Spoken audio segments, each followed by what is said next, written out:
Is this on? Let me check. Yeah,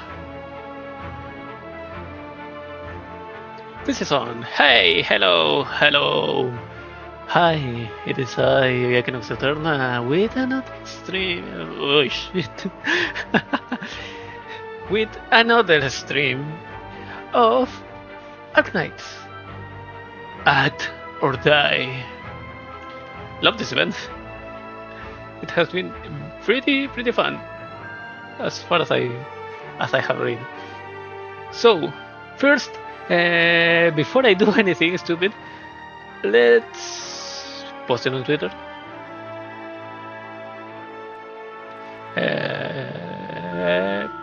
Post. There we go.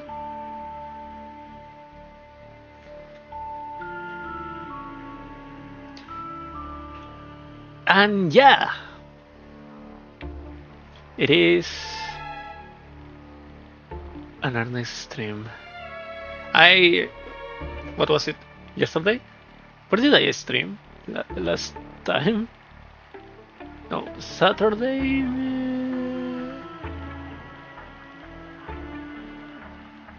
Yeah, I probably wanted to. What? Probably. What's wrong with me? I wanted to stream yesterday, but I had the worst headache possible after going out to vote first and having to stand in the queue at the full sun right over my head. And then I went to eat something, eat a nice juicy burger.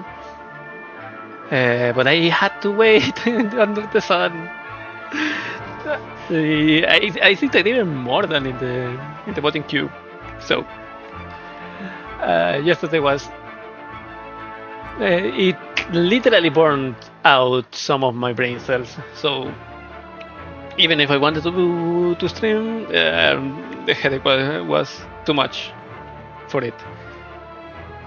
But now, today, the headache, it's still here. Wait, give me a second.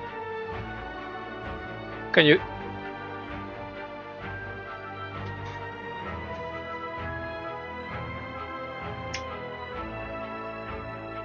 Now, it's better. Yeah, I had a little what is called a little fan blowing up there because I don't have AC. So if I had to survive, I need to use this little fan. So if I overheat during the stream, I will start the fan again. So yeah. Let me drink a little bit of water. I served myself this glass of water like 5 minutes before pressing the start button. I put a little bit of ice cubes on the glass, and now there's no ice cubes.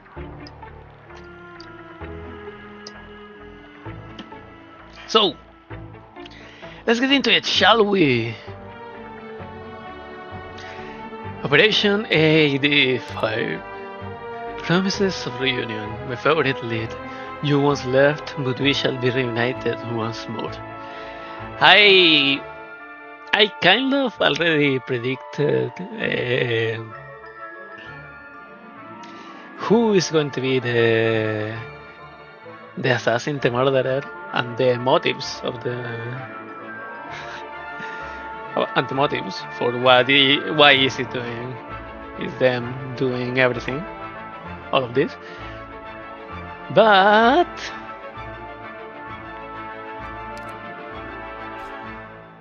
yeah, let's get into it. Let's see how they explain it. Okay, let me remember what were the voices. All Dalton's dead, and Shelley freezing in the cold storage were no accidents. Were no accidents. Now Michael and Marion are there too. in such a horrible way. Who's behind all this? Why are the murders in the first place? And why are they so gruesome? I have a feeling that Michael saw this coming. He looked a lot more serious than usual when we met the night before the murder. He must have figured out the real reason Dalton died, panicked, and decided to get out of here, but now we'll never know what he was hiding. Maybe this has maybe it's something to do with that accident 5 years ago, but what's really bothering me is that the killer's not even trying to make them look like accidents anymore. What are they trying to tell us? Until the entire truth is brought to light, nobody's safe. Oh my gosh, sorry Molly, did my babbling scare you? Don't worry, it doesn't matter if there really is like a crazy killer running out there. I'll protect you no matter how many of them there are. Oh, that's not it, Detective TV. I was just thinking about what I can do on my end. Eh? Michael's dead now, but that doesn't mean what he wanted me to do doesn't matter anymore. The killer might be planning on using the escape land boats Mrs. Stone mentioned for the next move. So we can figure another way out, or put together something that will get us to the ground, or even just find an exhaust vent. We might be able to get away from this maniac hiding in the shadows and save ourselves during the climax. Molly. TB, you were the first person to really open up to me after I joined the crew. Even though I keep messing up and getting you into trouble, you were always there to stand up for me. When Mary would forget my name, you were always ready to give her a proper reminder. You're always looking after me, comforting me, protecting me. This time, I want to protect you too.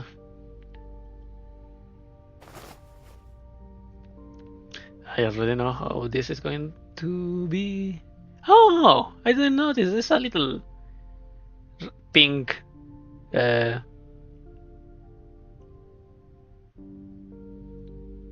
What's the name of these birds in English? Well, it doesn't matter. Televery gives a gentle hug to her most precious friend, the whole crew.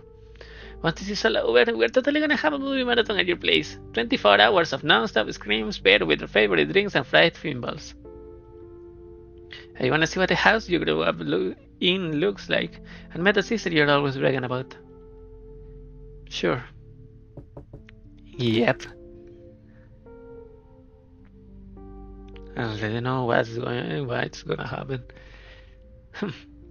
I'm terribly sorry to interrupt your little sorority huddle. Oh, wow, Miss Rutherford, what brings you to the prop room? Where is your assistant? Didn't you receive Greta's notice on your terminals? She's already sent out compensation to everyone and officially disbanded the crew. Whether you're scared of the killer, worried about the catastrophe, or want to stay and finish the shoot, we're all free to do as we please. So, naturally, it only took a blink of an eye for that spineless assistant of mine to run off gods knows where. Do as we please? Don't tell me, Mrs. Stone. No. None of the crew even care about the real reason these murders are happening. Frankly, my dear, I don't give a damn, and I don't see why you should either. Surely the reasonable thing to do is escape and leave that to the police. Or as Greta said, you can leave the truth to whoever feels like playing detective. So, why did you come looking for us, ma'am? I'm only here for you, Tippy, the background painter. Me? I admire Greta's gumption in wanting to film a catastrophe, and this is a fine opportunity for me as well, but films cannot rely solely on natural phenomena. I know you're more passionate about cinema than most, and you must have heard how important this project is to me. So I implore you, from the bottom of my heart, to put your talent in ambience building and color matching to work, and paint the perfect backdrop for my grand finale. Wow! I mean, I totally love to, but... Hey! That's cute. Go help her out, TB. Hey, Molly, what's with the raincoat? Are you really going exploring? Don't worry, I have been part of the prop team for ages now, and I know my way on the plate. I'll be fine.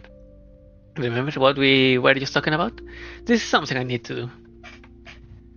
Alright then. Once I'm done helping out with the backdrops, I'll come find you. Promise! Promise!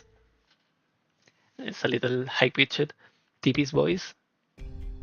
And Molly, it has to be more soft but equally high-pitched. You may enter. You may enter, Madame Stone. You know what was me before I opened the door? I even opened the door? Yes, I have been waiting for you. Your little investigation the other day forced me to reveal my plan of filming a real catastrophe to the whole crew. The timing couldn't have been worse. Hamner and the rest of the crew were already unhappy with me, so I had to make some last-minute decisions. Big decisions. If I wanted to, I could sue you for damages incurred by your act of industrial sabotage, Lucian. But I'm not going to punish my cast just to bend or assert my authority, especially when such actions will only complicate the situation. And then more murders. The killer even stopped hiding their savagery, and everyone lost their mind except you. You're the same as ever, cool as a cucumber, watching the crowd from a distance. I suppose I can thank this crisis for making it clear that you have other reasons to be here. But none of that's important right now. The crew's been disbanded. You can leave or stay until the date specified in the contract. It's up to you. Your part in this is done anyway. Hardly. The moment you came to find me, you proved that my part in this is not yet done. It needs to be lower. I'll try again. The moment you came to find me, you proved that my part in this is not yet done. I can magic up another Lady DuPont or bring the three Rockefeller brothers back to life. We're running out of both time and manpower, so I need to figure out the best use of our limited resources. Lucian, I'd like you to be the lead for the rest of the film. Wow, totally unexpected.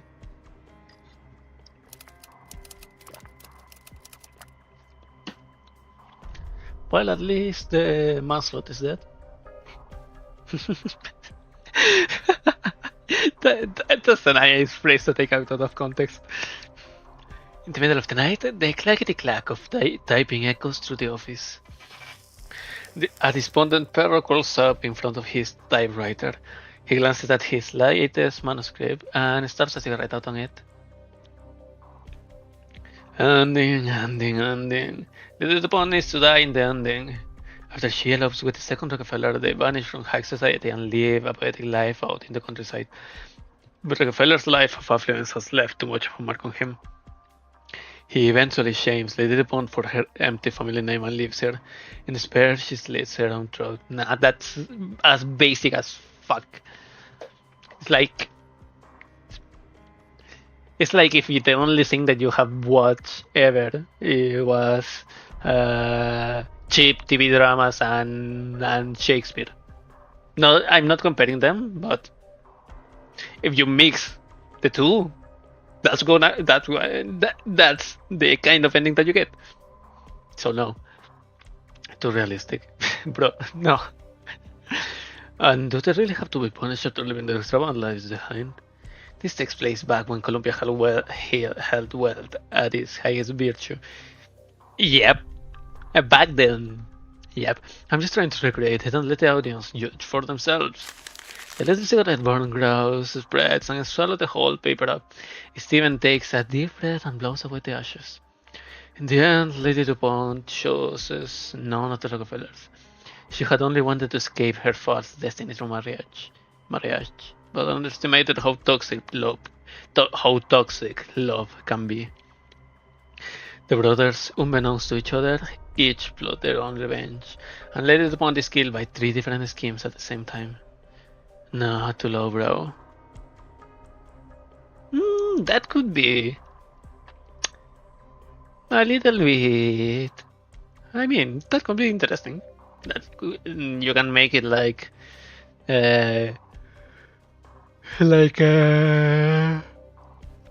what's the name? The Agatha Christie novel, Murder in the Orient Express. No, too low, bro. Like, you can make it like that. Getting stuck in a quagmire of love, even after not choosing anyone, makes it sound like it's fate at work, but it's really just slapping in the throat to patch up the gaps. The final shot of her body being pulverized into nothing would definitely be shocking, but the setup is just too crude. The DuPont's family false claims of being descended from Victorian nobility are finally exposed to the public. DuPont is a French name? A surname. So, family name, yeah. So, Victorian nobility! Yeah! Yeah, buddy. No matter how deep the Rockefeller brothers' love for her is, they cannot shield her from punishment.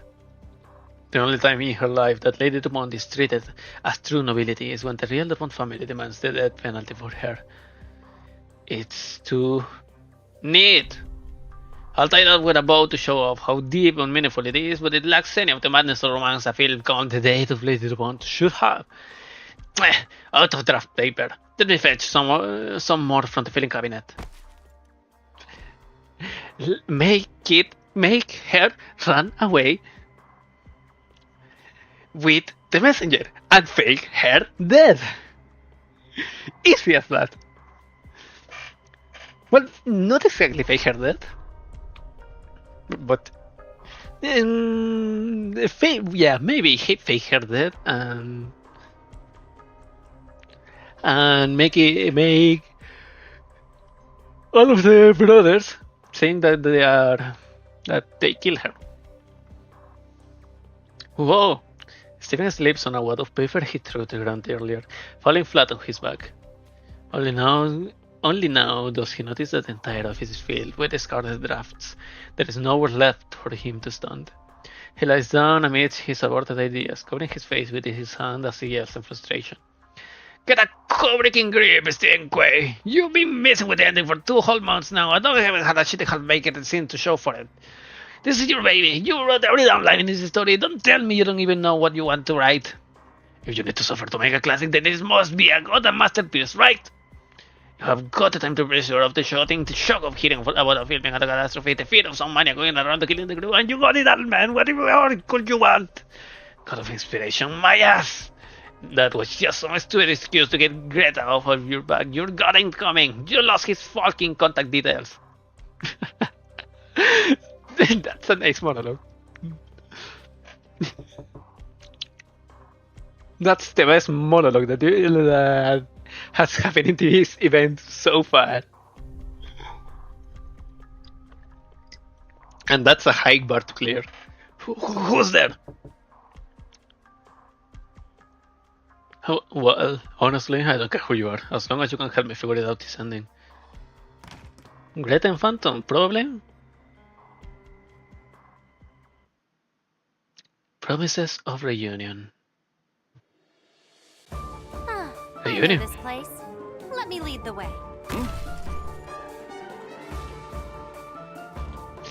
Hero sidekick attacks in the filming area and prioritize villains.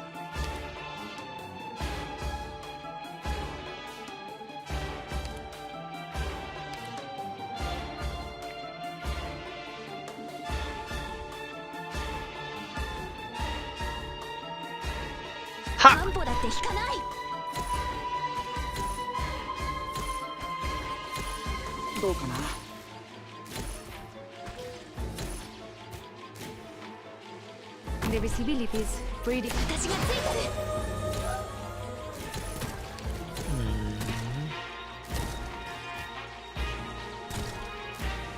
Les acteurs ne sont que les marionnettes d'un scénario. The French. Fondons-nous dans la nuit. That person pretty personable. Bring people the suffering of the deceased. 準備完了。私がついてる。準備完了。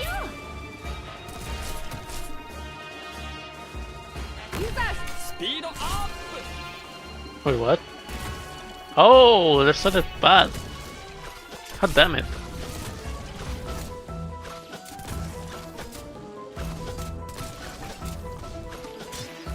I've been waiting on one, slay one.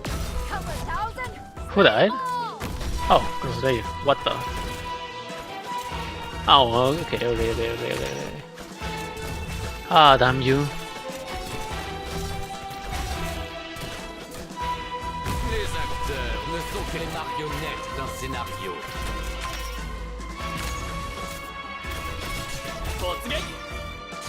Totsugeki, he Je suis said. avec vous. I have nothing against you guys. It's just the story of our lives.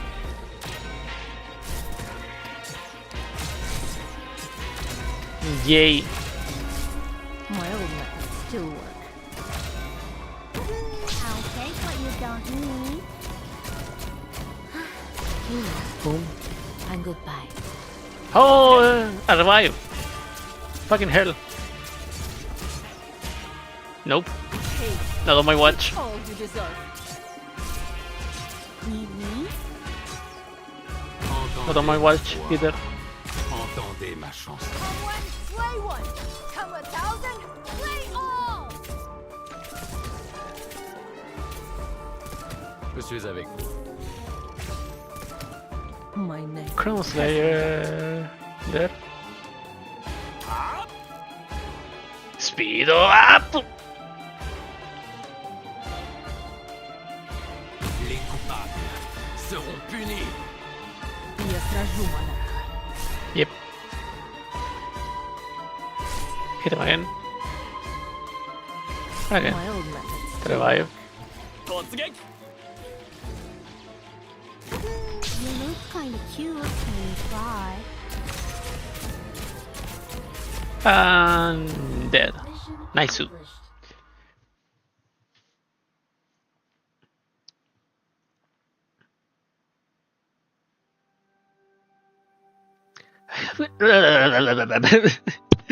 Oh shit, I hit the microphone. I tried to speak with the Melanie voice, but it just came air, pure air, no sound, just air. Damn it. I have come up with a few initial concepts for Lady Dupont's finale. You're an expert background painter and quite versatile too. I need you to help me put together the best possible scene. Here, these are a few materials I'll cobble together. Have a look. Wow! How did you get all these art reference shots? Tint, ambience, design philosophy, you even leveled all the details of the buildings and how the lighting will reflect of different materials. How long have you been doing research for this scene, ma'am? A few years at this point. Time is about the only thing I have these days. It takes a lot more than reading the words of a script to make an excellent film. Director Quay is not even done fixing up the script yet, and you have already come up with so many ideas for the ending. That lad's certainly taking his sweet time with it, yes, will I believe that? But as a leading lady of the death of Lady Dupont and its investor, I have an obligation to take responsibility for this film. As I said before, the revival of my career in Wrangwood will begin once Lady Dupont gets a good, proper death. Look back on Holiday, the portrait of Erin Das, the bridges of Conti March. These month reference shoots are all taken from fields starring Marianne Blake, aren't they, Marianne? Oh, that was the rival. Do you like her work? She retired long before you were born. I mean, like, my dad really loves her films. Besides, the classics are classics for a reason, right? Both her acting chops and taste in projects were impeccable. It's kind of surprising to hear you say that. I could have sworn you hated her. Everyone's been comparing you guys for years. Indeed. All these years. Oh, so it's more like a comparison than a direct rivalry. Like, you're the next, blah blah blah, the next Chaplin, the next, I don't know. Oh, wait, she was Marianne. I forgot about her name. Oh. Congratulations on winning your 8th Best Actress Award, Miss Blake.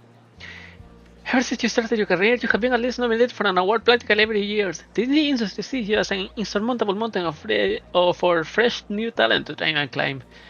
Are there any particular up-and-comers you think we should keep an eye on? I appreciate flattery, but I am hardly an insurmountable mountain. I'm still climbing my way up myself. There are always plenty of new faces streaming to Wrangwood, brimming with talent, and it's hard for me to pick any specific name. How how about Melanie Rutherford? I tip my hat to you, Miss Blake. Today I received the award for Best Supporting Actress, 2 years slower than it took you. I have seen all your films. As a reporter friend here say, you really are a natural born performer. The talent speaking, Rankwood. But only for now. Give it some time and I will overcome you. Well, I'm looking forward to it. Mm. Yep, I forgot that Blake was part of Rankwood and that she was an important actress. Honestly, the all of the land dwellers, like the economics, not architecture, nasty laundry. Uh, I like her, and I have read a lot of her, so I have it a little. I have her burned in my mind, but Fitzgerald and Blake, I don't remember almost anything. Wow, Melanie and Marianne are really ducking it out in this season. Time to get out the popcorn. They have been rivals for a while now, haven't they? It's like they are always racing to get the most awards. So why do you agree to be in the same? They agree to be in the same project? Did you forget everything they taught you when you joined the crew? You rude little shit. So apologies to Miss Rutherford right now. I'm really sorry. Let's not be too harsh on the fresh meat, Melanie.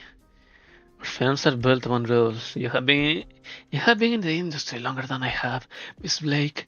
You must have experienced why they are so important firsthand. Courtesy towards the leading lady, it's something we have to fight for, role by role, film by film. It's what allowed me, a young girl from the middle of nowhere, to stand in front of you today. And without rules, there will be no standards. How else would we know which of us is the greatest film actress of all time? Which reminds me, I still haven't congratulated you for the Best Actress Award. You got at Late Inspire Film Festival a few days ago. That was just a small awards ceremony. Meanwhile, your latest film received every single major award in Rankwood again. Of course. Of course it has to be in Rankwood.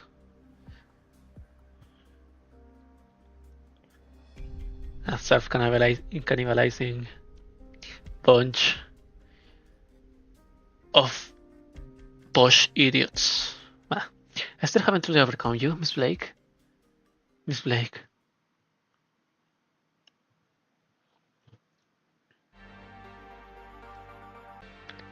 I would like to thank everyone for coming to this press conference regarding the Eternal Shining Star. We appreciate your care and concern during this difficult time. The rumors are true. Our film crew really did run into a catastrophe during our shoot. I was injured and I am still recovering now.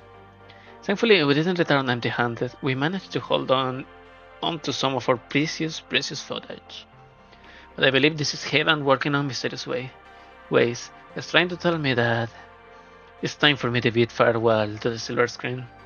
As both the lead actress of the Eternally Shining Star and its investor, I am hereby announcing that neither the film nor my performance will be submitted for nomination for any awards. It will remain as one last gift from Marianne Blake to her cinephile friends and nothing more. We won't be leaving Rankwood immediately, of course, just moving into more of a behind-the-scenes role for now. But I doubt I'll be content with that for long.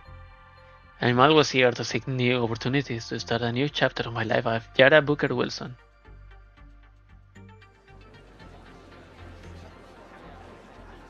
Oh, you're here too, Miss Rutherford. Could I request a quick interview? Your latest film would be releasing soon, and most were predicting that only you and Miss Blake would be in the running for this year's big Best Actress at the Rankwood Awards.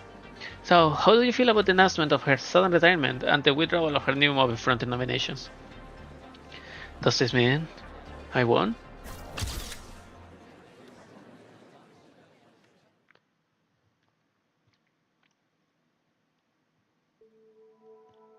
After Yara, Miss Blake retired from acting.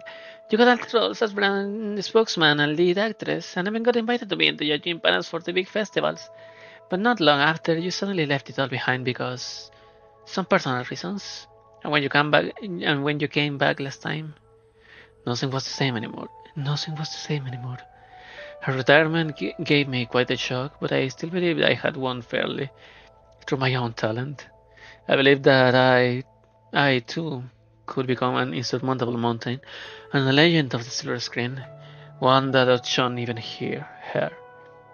But in the end, Frank Woods, Best Actress Melanie Rutherford, let it all go to her head, swayed by the endless praise of the critics, the flattery of the sponsors, and the applause of the audience. Wealth and fame, alcohol and scandal. I lived an indecent life these few years. Yeah, tell me about it. Those tabloids have, like, zero respect for your privacy. But once I met you in person, I could tell. Maybe you have made a few mistakes here and there, but your love for acting is a real deal. No need to console me, little Liberty. No one was more acutely aware of my feelings, of my failings. She's a Liberty too. She has like the motives for the feather thingies, but she doesn't feel like a Liberty. Marianne could switch from a hardened soldier to a poor servant girl and back again at the drop of a hat. A single dress rehearsal was all she needed to figure out the ideal lighting and positions. But if I were ever to take a single day off, spend 1 hour less on studying the script, or arrive at the rehearsal 15 minutes late, my performance would all fall into gutter. A mere 2 years of living in indulgence was all it took for me to lose the skills I once picked up with this. I disappointed both the actors, the directors, and the fans. I had never realized just how many unending waves of new talent were looking up to me. I had never realized what a position in entertainment Marianne had fought so hard to defend actually meant. I thought I could afford to be like her and enjoy the double delights of cinema and life.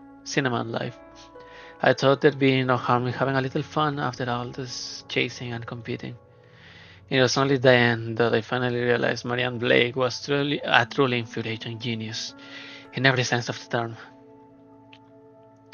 With her final film and The Chance Catastrophe, Marianne received a revelation to retire from cinema, and all I could do was sigh. Even knowable Mother Nature was on her side. But now that you're a lead actress again, you got a chance to win back everyone's trust. I mean, you're even getting to film alongside a catastrophe too. You're right, I have spent more than a decade piecing my self-confidence and acting skills back together. I could very well be but a single step away from the top again. Greta suffered to give me the part of Lady Dupont, couldn't have come at a better time, and now even her grand ambitions have left me with a special little gift. Come to think of it, the lady is a rather fitting role for me. Surely she knows her brother is lying to her. Surely she has doubted her last name once or twice. But no, she unconsciously clings to her glamorous life, refusing to accept the mediocrity of her birth. She prays desperately that she is special, that she is talented. I wonder what sort of ending will she face amidst the storm. Miss Rutherford? Yes? We should watch some horror flicks together. Horror flicks? If you want to claim your way back to the top, you can limit yourself to copying Miss Blake, right? Like, you have always had pretty different styles of acting. We're gonna put together a finale more powerful than the one in Lupocar Holiday, and Lily's name will go down in cinema history. Very well then. Also, I'm sure you know what happened between you and Miss Blake better than I do, but I bet she meant it when she said you surpassed Marianne Blake one day. She might still think so, even now. You might be right. Oh, that's sweet. Bitter, but sweet.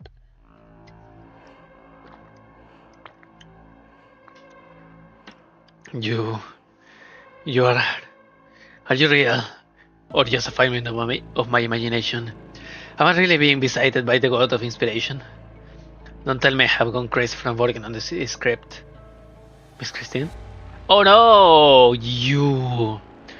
Madness can transform ink on the page into sweet fruit, or allow a stiff mind to wander freely across the wilderness of time and space. You cower in the corner of a dark room, forced to chase a deadline even after witnessing a string of brutal murders. Yet for all your soul, searching and brain-racking, you have come up with only three unexploited wounds. Hardly the work of a madman, no?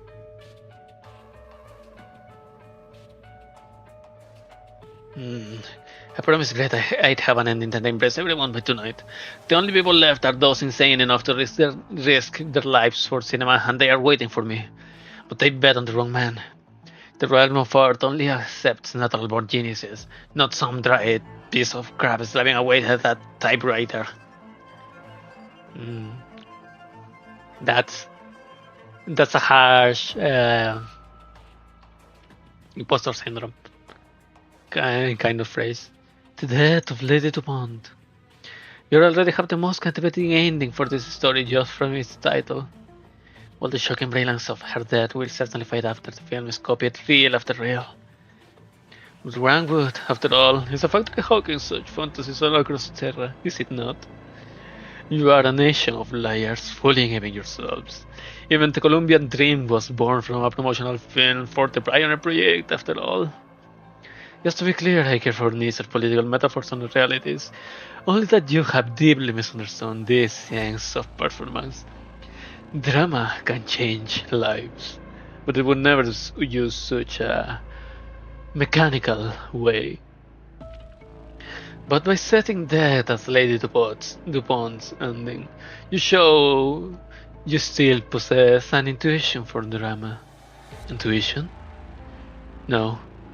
When I was a student, I hated dragging death into the stories I wrote. I thought of it as a cheap trick, only good for plugging up holes in the plot or squeezing the right emotions out of the audience.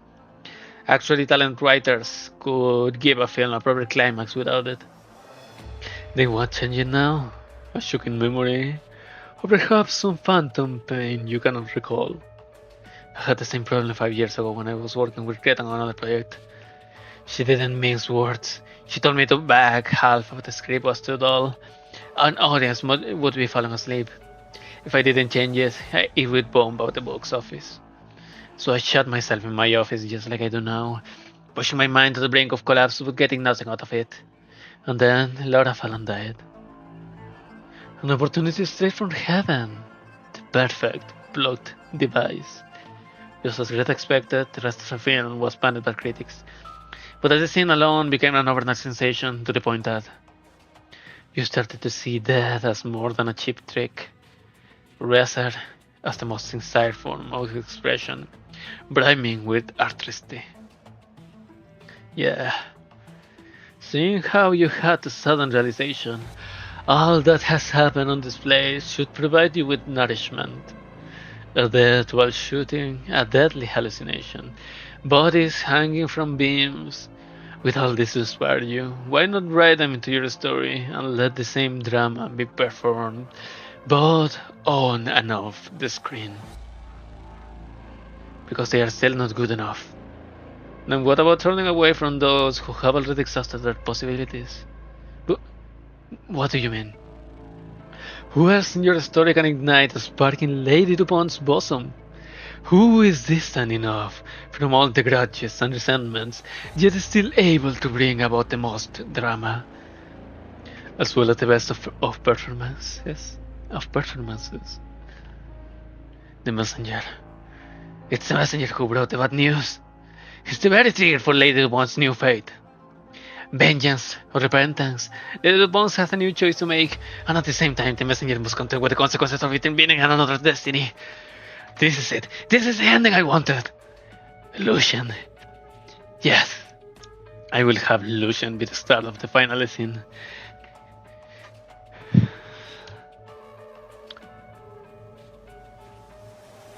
You want me to become the lead actor?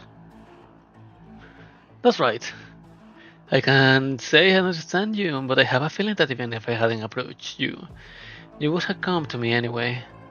You have the most potential of any actor I have ever seen. The messenger doesn't have much screen time, but your performance added that complex and delicate core to a role that was originally a nothing burger. And I'm sure that whatever your goal here is, you won't be leaving before the shoot ends. If so, then why not do me a favor and help me out with this? I'll give you time to think it over, of course.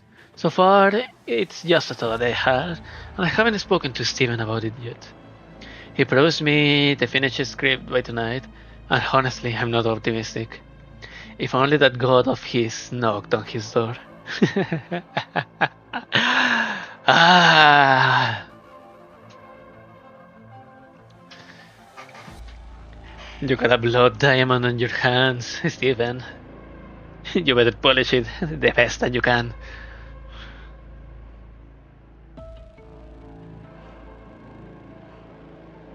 I see. Changing the focus to the messenger was the only way to steer the plot towards brilliance. I can already imagine the shock on everyone's face when they read the new ending. Well, once I'm done with it. But I see you have added a lot of direction notes for these lines. Most of them are quite detailed. But you were giving me advice on my writing just now. You mentioned the quirks of Lucian performances, and where he likes to put pauses in dialogue. You even told me which angle suits him best for close-ups to capture his most subtle expressions, and what kind of lighting best highlights his unique character. It's like you have known him for a long time, maybe even taught him. So how did you know all these things about Lucian? Don't ask questions that you're not ready to face yet. For tragedy is waiting for you. You got me, true leader. Come with me, playwright. The finale act is underway, and as always the entirety of audience is enraptured by the performance on the stage. It's rare for White Flower to return to the stage, but you will not toast to her once the performance is over. Will you not toast to her once her performance is over? What of Blood Diamond and Abyss? They are merely supporting roles this time. Other scenes are already concluded. The rotten stage mechanism has spread the blood of the magician's assistants, and the chosen lucky audience member all over the stage. Their corpses have been stuffed into probe boxes, set afloat and delivered that disappeared forevermore. The magician herself completes her final show as she treads on the stage, yet slick with blood. But the Diamond and Abyss should have chiseled their way out of the boxes by now, and be on their way back to the stage for the curtain call alongside White Flower the magician. Should they? No. And here I was, thinking those two children have turned performance into reality, disappearing forevermore. As I recall, this was a new scene you had at half a year ago while revising the script. During a night you claimed that you have had a revelation. Leader, come with me, playwright. The show is far from over. Why is not playwright the sixth star of this event? God damn it! He is my favorite leading man. He once left me, but in the end we shall be reunited.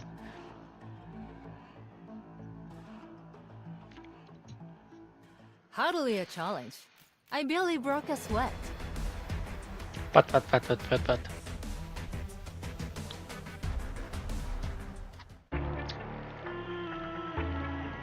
AD6. Rewind the monologue. She dances regardless of her ultimate fate. Her soul has experienced 100,000 lives. Oh no! Oh no! She's the one that I didn't want to die. I maybe suffer a little bit, but not die. A petite Salak gropes around the darkness as she traverses the pitch black plate layer. She's a Salak! Why don't you come to Rhodes? Why don't you come to Rhodes? I see how it is. The structure and system looks complex, but once you figure out the theory behind it, even a probe maker can operate it. For example, here, adjust its direction first. Then set a time, pull down the lever, open the gate, and done. Good, just like I thought. This way I'll have nothing to worry about even if something unexpected happens. Now there's just one last thing to do. I need to go find her.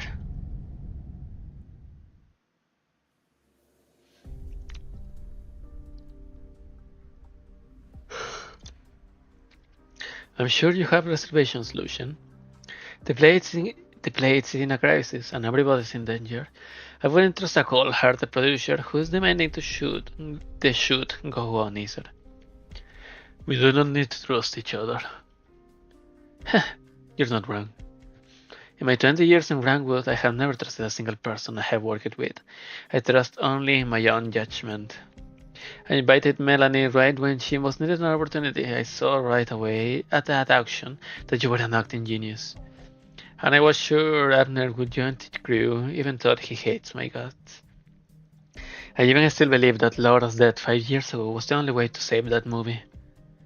You had nothing to do with the accident, but you still made use of her death. She was a talented rookie, eager, hardworking, and full of passion for cinema. It's just that sometimes that enthusiasm got to her head and made her break a few rules. Steven was still green back then, and the shoot wasn't going as planned. Halfway through the project, I knew that film would burn through all my assets and leave my reputation in tatters. I needed an external factor to help me solve that crisis. Laura's dead. Using the media to hype up the accident would be too predictable. Those busybodies would just sigh and forget all about it the moment they moved on. So I used a lot of money to squash the police investigation and media's attention, along with a healthy amount of hush money to Laura's family. I got the editor to keep the footage of the fall that Abner captured on camera and turn it into the climax of the film. Even now, there are some people who still think she was just an acting genius or retired early. You covered up her death. I immortalized her in film.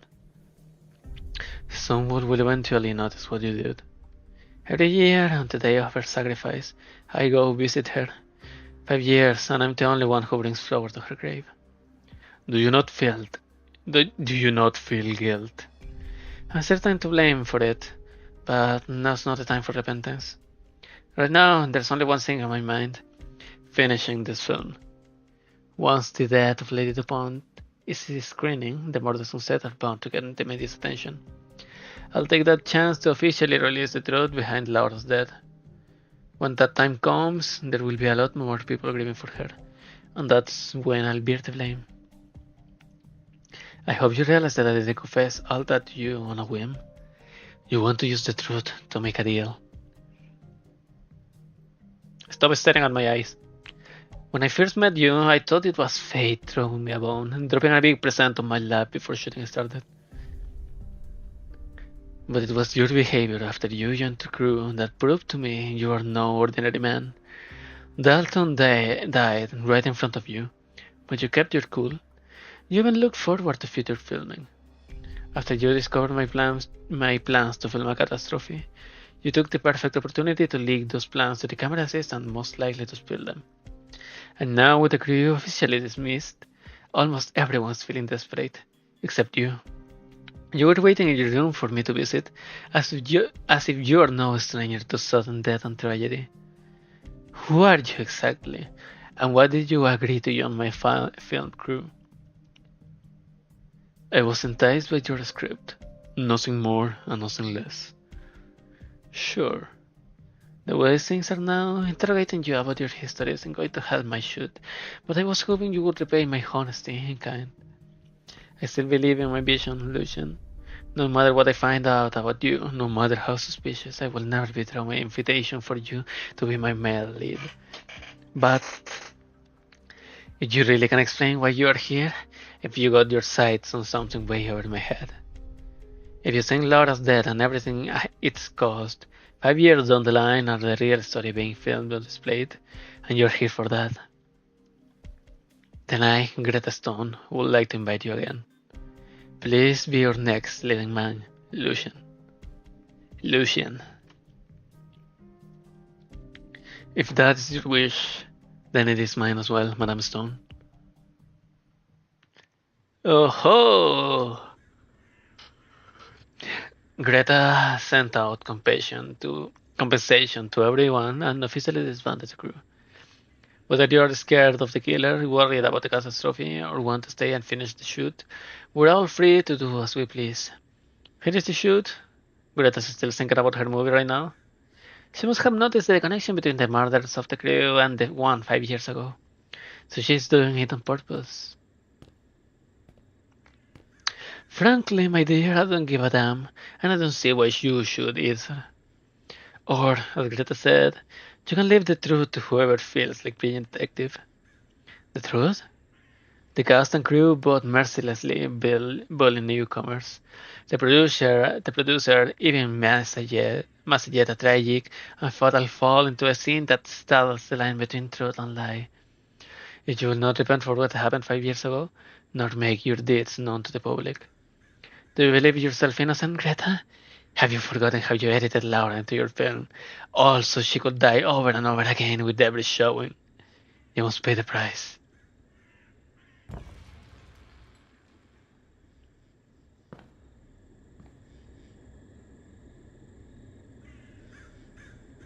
A bulge on the bed is faintly outlined by the dim night light. The person beneath the blanket is fast asleep, ignorant of the judgment about to fall upon her. Fast asleep? That is creator of the dead, forgotten of sins, ignorer of warnings. How could Greta sleep so soundly? Someone quietly creeps closer to the bed, pulling a razor-sharp dagger out of a sleeve. Slender fingers grip its hilt tightly, lifting the terrifying weapon high into the air. I don't even want to hear your confession. Shit. I don't even want to hear your screams. Just go away already. You must pay. This feeling is not right. The blanket's lifted up. There's nobody under it aside from a black shadow. A shadow? How can a shadow exist on its own? The intruder steps back a bit as the shadow slowly condenses into a familiar shape. Miss Christine? A trap.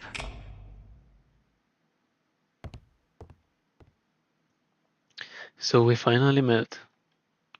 I welcome you, my elusive guest. Is it really you? Yep. Come to Rhodes Island. We already have a lot of criminals. You can still be included. Moira, the most dedicated member of the crew, was actually a 3-time murderer. It should have been 4. When did you find out, Lucian? The first to notice your abnormal behavior was Miss Christine, not me. In that very first scene after I joined the cast, she intruded upon the shoot. She rarely approaches anyone other than me, but she approached you. Since then, she has made contact with you many times. TV believes she decided to accompany you as you watched movies in the break room because she likes the both of you. That's only half correct. Miss Christine was only ever interested in you. Look, even now, even as you hold that dreadful dagger, she still stands by your side. Huh? Ridiculous. Oh, am I that easy?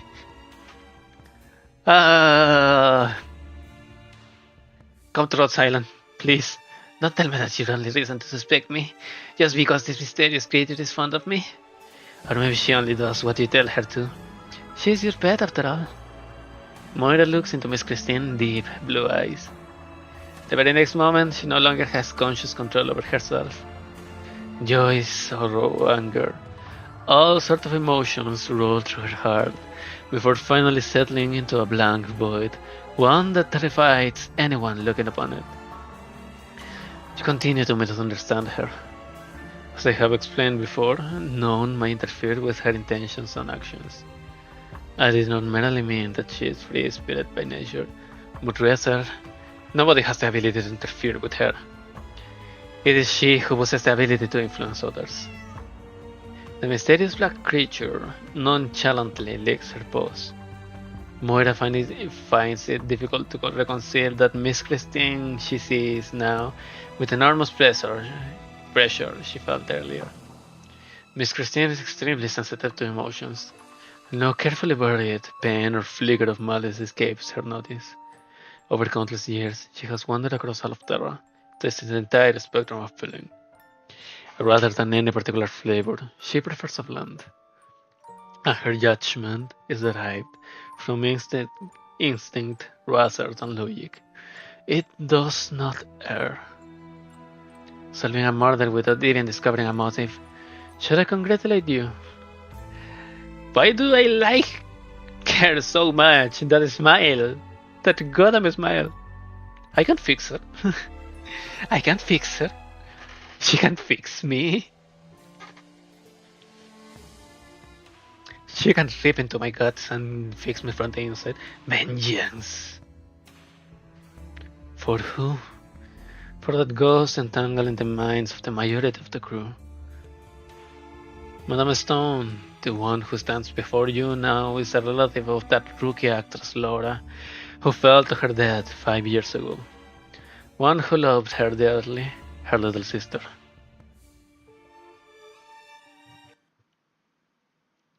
Rewind the monologue.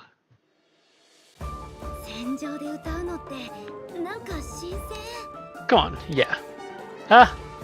Mouse! Fuck!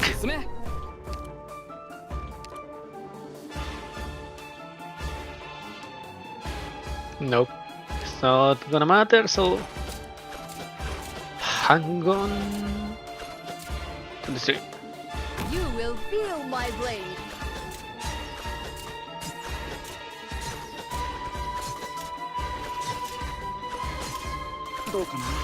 I've been waiting. My katana knows its targets.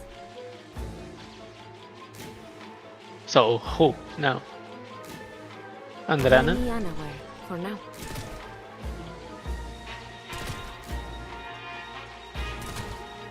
It is the fury of the Forsaken. Hit! Fuck! My men hasn't done. Damn it! Ah!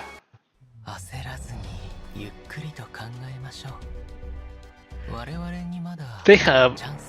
those things have a higher aggro or what? Rewind the monologue. I need to hit him a lot, that's the thing. Let me lead the way. 10, 11, 12, 15,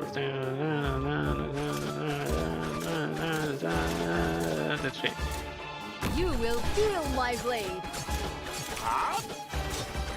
10, 19, 20, 21, 22, 23. There we go.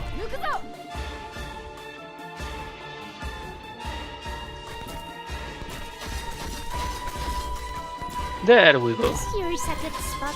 They can see me.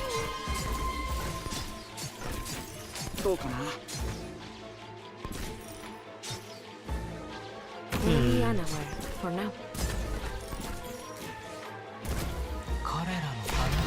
Clean.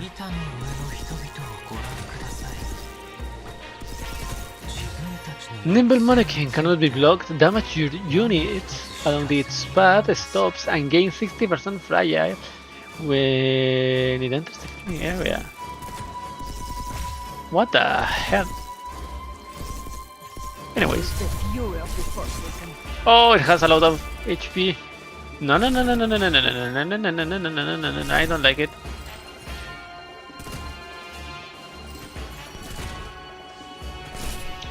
I don't like that, not one bit. Speed up! Oui, faites entendre vos voix. Chantez pour moi. There we go. Oh yeah, cannot be blocked. Fuck me.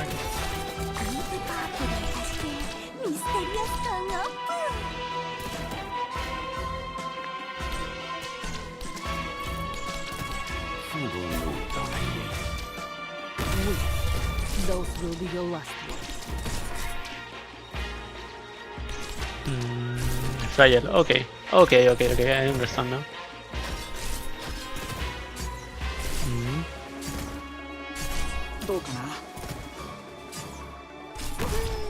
I'll take what you don't need. My old method still works. Je viens de l'ombre. Nice. Ready to meet that person pretty fast now. Ah, no. Please die. No. Dans la nuit. Fuck. Nice weather today. Oh, okay. This one is. Come on, doctor. Stop spacing out and start running. This one is a little bit weird to use. I think I need more. Defense, res, a lot of HP. Oh, I see.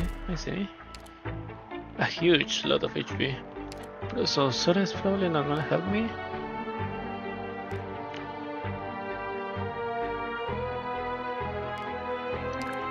So let's get.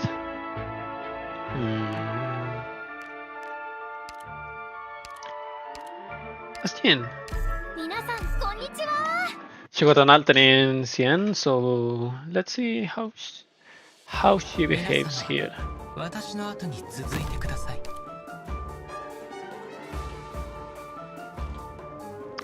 So 16, 14, 16, 17, 19, 17. Yep. There we go. いざ出陣。どうかな。安全を反抗するイスラも叩き切ってくれるわ。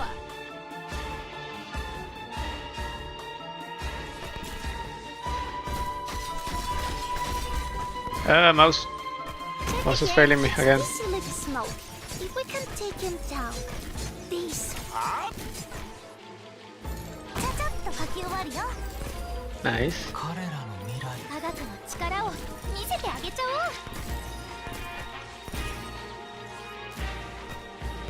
How can I? ご安心。一刻も早く終わります。 If anyone's thrilling you, just let me know There. and I'll add more herbs to the sensor. Okay? ライトブリング、意外と不安な There we 空 go. 気を醸し出す。It's the fury of the Forsaken. There we go. Nice. Nice.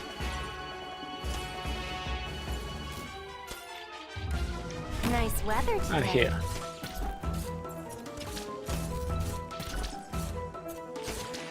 And sadly, I don't know what to do with this one. ここを変現在完了。 Nice double hit. どうかな。反抗するイスラも叩き切ってくれるわ。 Yay. TP the Great.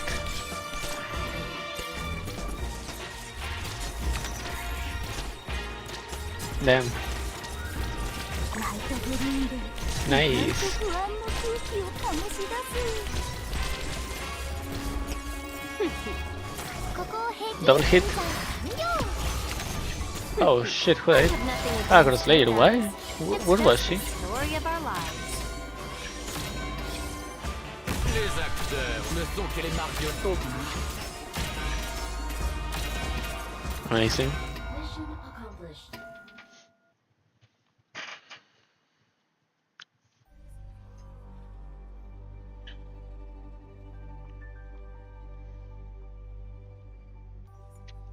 So, out of all the choices Mrs. Stone gave us after disbanding the crew, you choose to play Detective Lucian.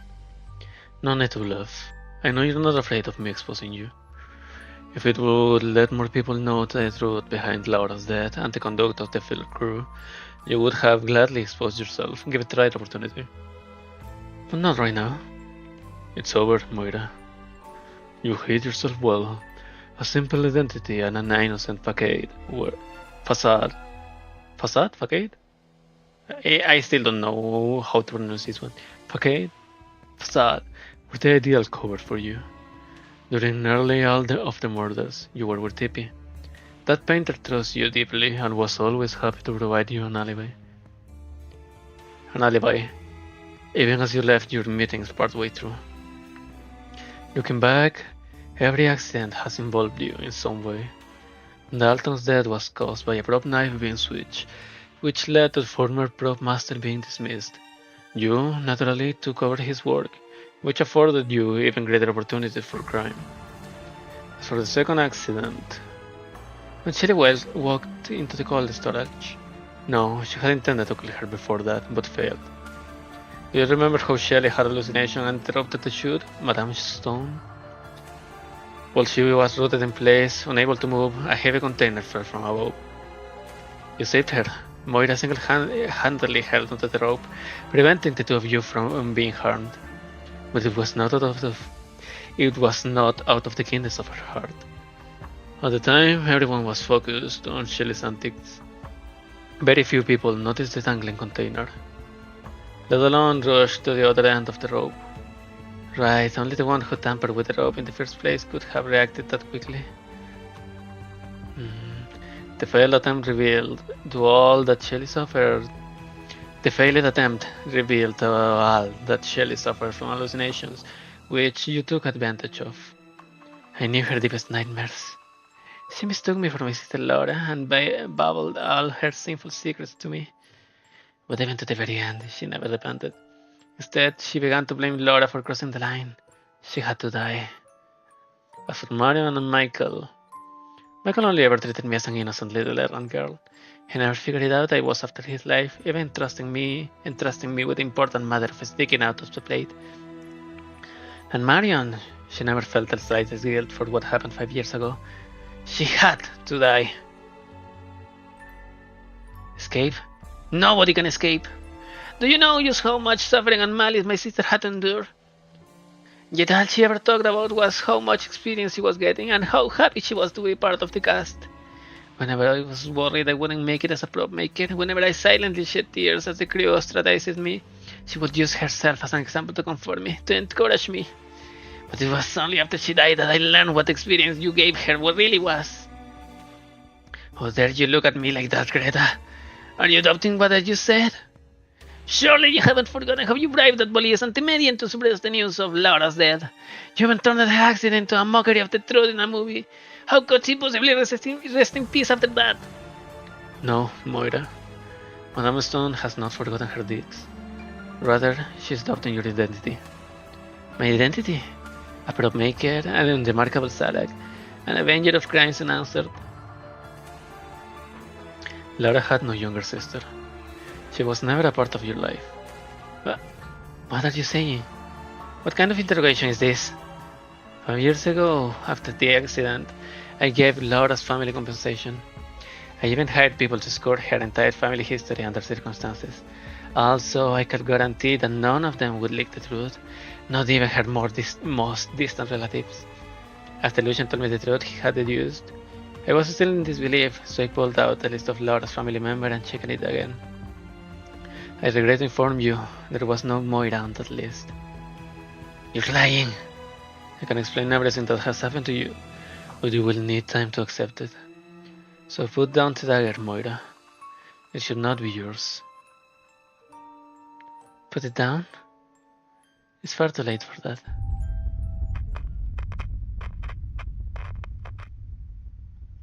Oh no! The catastrophe! What was that? Oh no! A catastrophe is coming. What's with the sudden earthquake? Somebody save me! Did the plate hit something? If I'd known this was coming, I have skedaddled out of this place already. What the hell is going on here? Crew members stream out of their rooms into the crowded corridor, none with the slightest idea what was happening. Lucian's shadow passes by, a bevy of curses, complaints, laments, and prayers before arriving at the end of the corridor. He looks out the window.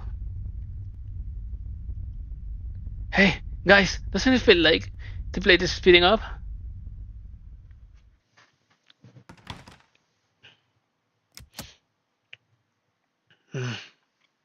Moira locks the door. She does not know if the man named Lucian will catch up to her, or how long it would take. The room shakes violently, letting her know that the sabotage she performed had taken effect. The cockpit is destroyed, the engine outpost is locked to its highest setting, and its route is set. The studio plate speeds up as it approaches the nearby catastrophe, and shows no sign of stopping. In a few hours, they will find themselves with the misfortune of facing a storm. No, a trial. The vast majority of this cast and crew had to answer for the accident 5 years ago, for the death of her sister.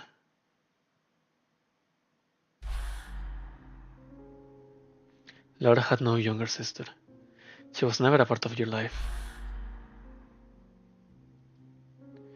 What was he talking about? Moira mumbles to herself incessantly. She sifts through the piles of junk in the probe room and finds an old VCR. She sets it up and pulls out a videotape from one of her inner pockets. A videotape she has watched countless times. She presses down on the play button.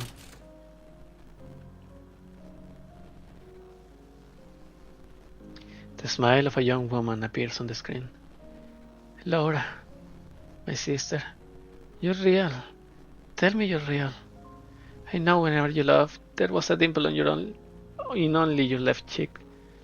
You had big eyes with light green irises that were always so gently when you looked at me. You could peel an entire apple without breaking its skin in 30 seconds. Whenever you were happy, you'd whistle a big strong phew.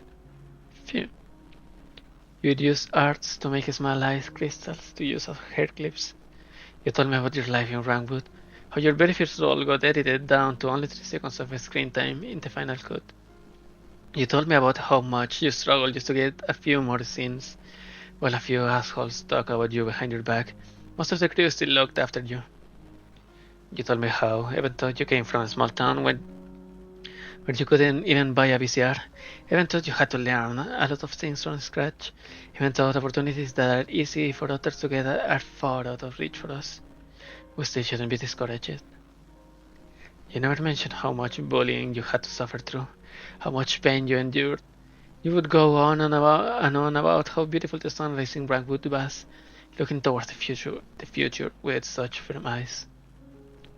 You also had times when you were sad, even though you only ever mentioned how homesick you feel at night. When all was quiet and the only ones keep you company were the twin moons low on the sky. You told me how alike we were, and how you had my back and would support me forever. Ever since we were little. Moira suddenly stops. She shakes her head like mad, trying to force more details out of her memory. But she can say no more. She finds her memories of Laura have an unusually distinct cut-off point. They had never run through the grass together, hand in hand. They had never fallen asleep in each other's arms as their parents sang to them. As she travels further back through her memories, every image to do with her sister is simply blank. The videotape ends. The television screen goes dark. Moira sees her own face reflected in it. Tears silently stream down her cheek.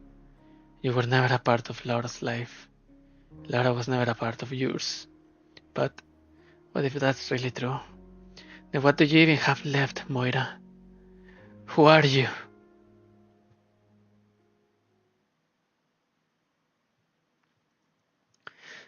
First the serial murders. Now this morning mysterious explosion. The hell is going on here?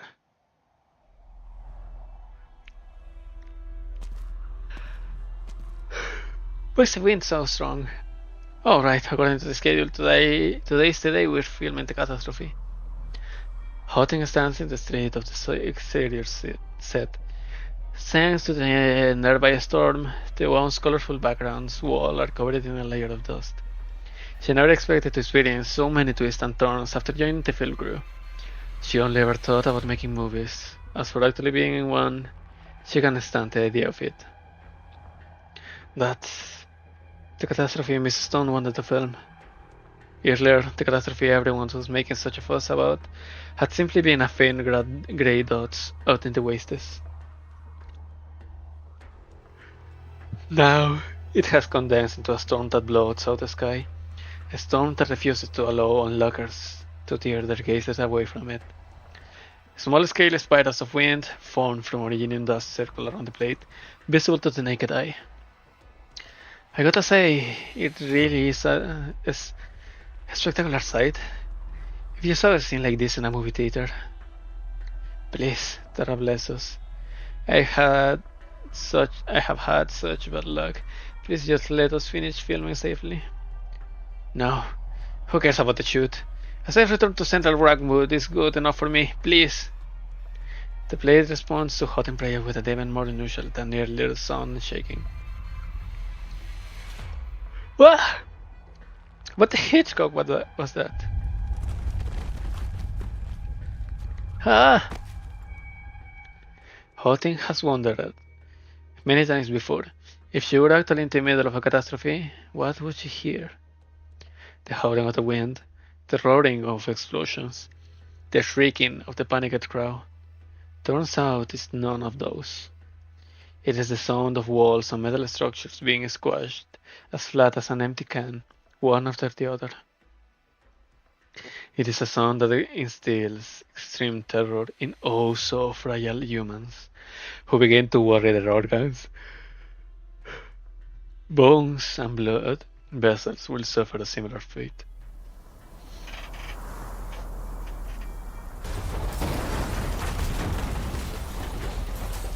Holy hell.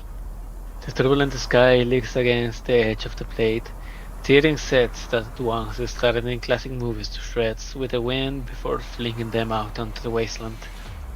Houghton moves aside the scaffolding that had fallen on her, but finds her legs too weak to muster the strength to move. No! She looks at the devastation in a daze, barely able to believe her eyes. My god, how did we already get so close to the catastrophe? ま、問題なんて起きないと思ってたよ。Ah! Ugh. The more I seem reminiscing, make me really, really sleepy. I have to go to the bathroom and some get a little bit of snacks and water to eat because right now I'm what? I don't know. But I'm gonna go back. Come back. I'm gonna come back in 5 minutes, I guess. So wait for me.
Hey, I'm back.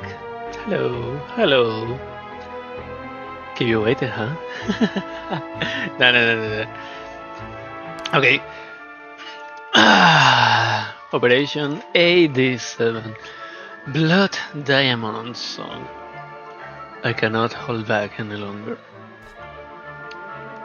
Oh damn.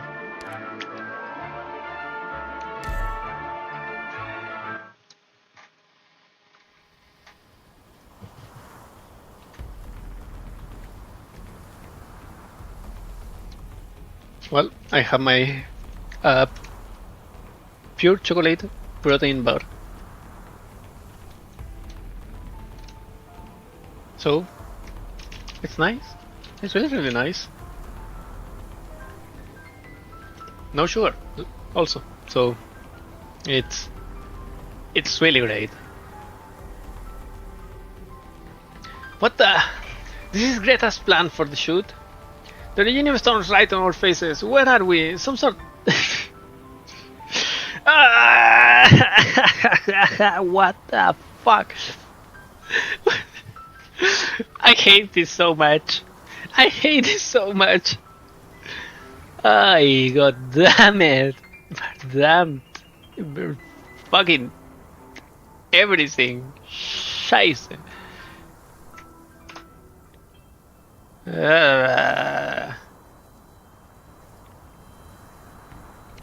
No. No way. This has to be the killer's doing, right? Didn't you hear the explosion earlier? Someone blew up the plate's cockpit. There's no way we can slow the plate down or change directions now. Right now we're only barely in contact with the storm, but once we hit its core, they're not gonna find even a single break from this plate. Alright, enough! So who on Terra was it? The revenge wasn't enough for them, so now they're gonna take the rest of us too. The voice over the wireless. The murderer is Moira of the prop team. What? Who's talking? I said, the killer responsible for the 3 murders is Moira. Oh, Moira? You're kidding me. That unremarkable Salak? Mrs. Stone caught her red-handed. If Lucian weren't there, she would have become the next victim. So where's the little rat now? I'll go find her myself. And what's the point of confronting a psycho killer when you can't even save yourself? She owes us an explanation. What if she gets innocents killed? You think I haven't thought of that? I'll rather switch the wireless comms to broadcast mode to ensure I survive this. I'm sure everyone who saved the blade has heard the truth by now. The killer's trapped like a rat. I have to leave. I have to. Once I get back to Central Rankwood, all the bombshells I collected the past few days will be enough to buy me a villa in Siesta. Shit! The place is heading towards the Reginium storm again. Right, the landboats. We can use them to escape. They're gone. What? I went over to the emergency escape cabin earlier, and they were already wrecked by the storm. Every last one of them. There's no way out for us now. If I'm going to die anyway, I might as well take the chance and jump off the plate. Cut that shit out! Just move! Anywhere safer than the field set. Let's go high underground in the engine layer. Yep, that's just fucking common sense. If it raises everything up top of the plate, why don't you go and hide in the engine or something? There truly are so many things to learn from the set design in a horror film. Thank you, TP. No problem. I have to get back and start making the visualizations for most of the visual effects first, then we'll finalize the details after Director Quay is done with the script. Like I promised, I'm gonna design you a finale that will live later upon in the cinema history. Right, I'm looking forward to it. Wait, how long have we been talking about this? Did Molly ever find a way to escape? Ah! What now? That's not good. Wait, there's a way from the comms. Catastrophe. Control cabin. Destroy it. Why's the signal so bad? It sounds like Abner assistant. What kind of trouble is he getting into now? The control cabin has been... The control cabin has been destroyed. The plate is rushing. So what's the catastrophe? Killer is Moira. Tippy grips the wireless walkie-talkie and turns the volume knob as high as she can, but it stays silent. She must have misheard, she thinks. But if so, why is Miss Rutherford looking at her with such a sullen expression? No, there is no way. Tippy, I can imagine anyone would joke about that in these circumstances. But when would she have even had the opportunity? The nights when Shelley, Michael, and Marion died, she was watching movies with me the whole time. There wasn't. Was there really no opportunity? Tippy doubts her own mind. Was Molly really right next to her the whole time during the movie nights? No. Well, I was watching multiple movies back to back, so sometimes she'd leave when I was stitching out the tape. Sometimes she'd say Mrs. Stone was looking for her. Sometimes it was to pick up something she forgot on the film set. I'm sure you know how she is like, ma'am. She's still new to being the prop master and under like a ton of pressure. She's super committed to her work. Darling. No, that only explains how she could have done it. It doesn't prove that she did. Emotive! Why did she kill all those people she had nothing to do with? Why don't I know anything? Darling, maybe you didn't know your friend as well as you thought you did.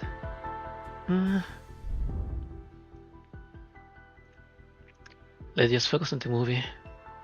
So stop looking away from the screen. Sorry, there just has been so much going on with the film crew lately. I'm a little nervous.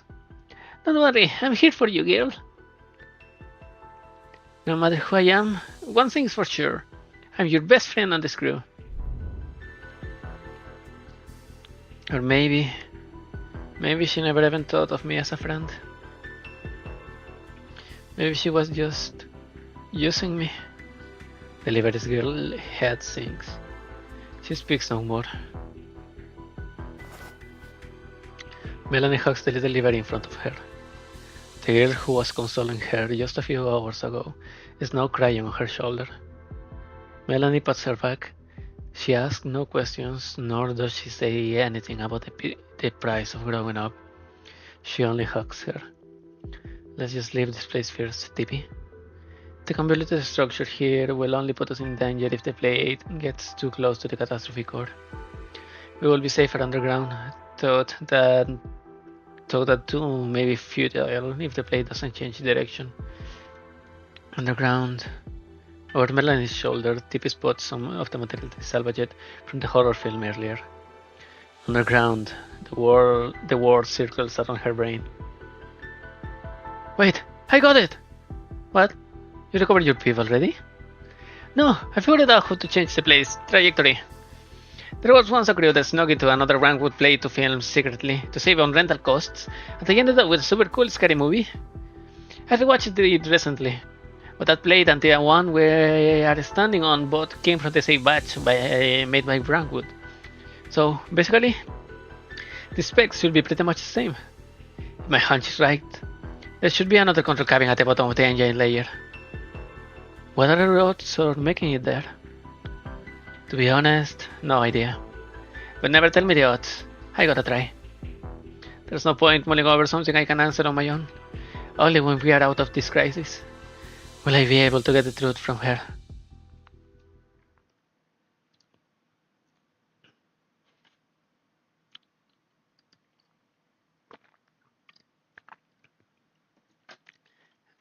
Gentle singing. La la la la.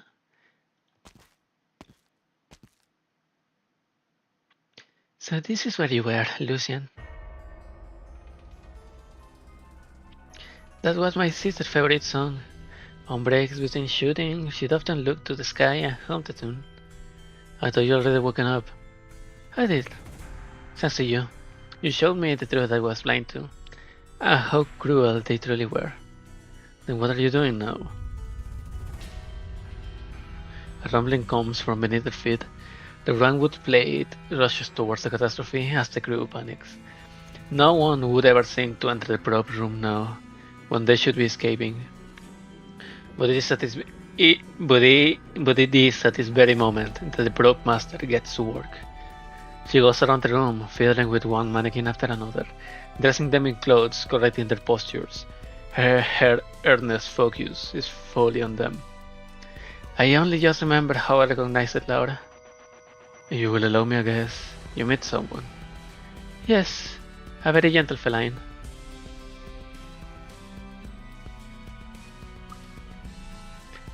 Oh no. The weather was terrible that day. I was sitting on a bench for a long time, and there was water on my face. Probably rain, but maybe tears. The accident was caused by the negligence of the person in charge, when in the end I was the one who had to pay compensation and was kicked off the crew. I didn't know anyone in Brentwood, so I was not strange to being treated like that. I ran away from home, you know. After my parents died, there was nowhere else to go. So the only thing left for me was death. Then that person sat next to me. We didn't talk the entire time. He only gently waited for me to calm down. But when he left, I realized a cassette tape was sitting on my knee.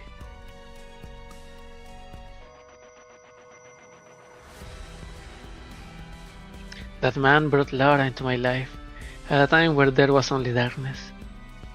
She became my sister. She protected me, encouraged me, and helped me pull myself together. Laura was already long dead by then.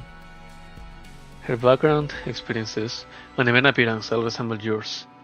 The man gave you motivation when you were at your lowest, as well as anger, confusion, and a deep-rooted thirst for vengeance. No doubt, that was no better than before. Was that grief I saw flash through your eyes? Or pity? No, that's not it either. More like understanding, sympathy. Did something similar happen to you? Do you know him? Of course. He's an expert at grafting non-existent joy and anger into your life, much like how an unscrupulous director adds extra elements as he pleases to a story he deems dull. Oh, I suppose you would call it ad-libbing in the film industry. He pulls you from one pit of despair while guiding you onto another, thus inciting the so-called beauty of drama. He's an old acquaintance, my teacher, the source of all my suffering, and a phantom that should be long dead. Finding you, finding him, is the very reason I came here. Moira, I'm sorry for denying all that you have. No, it's not like that.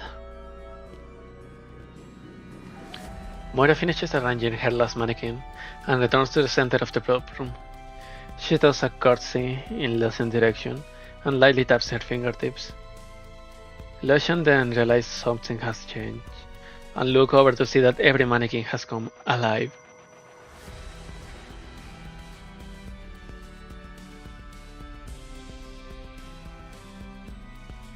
Holy hell!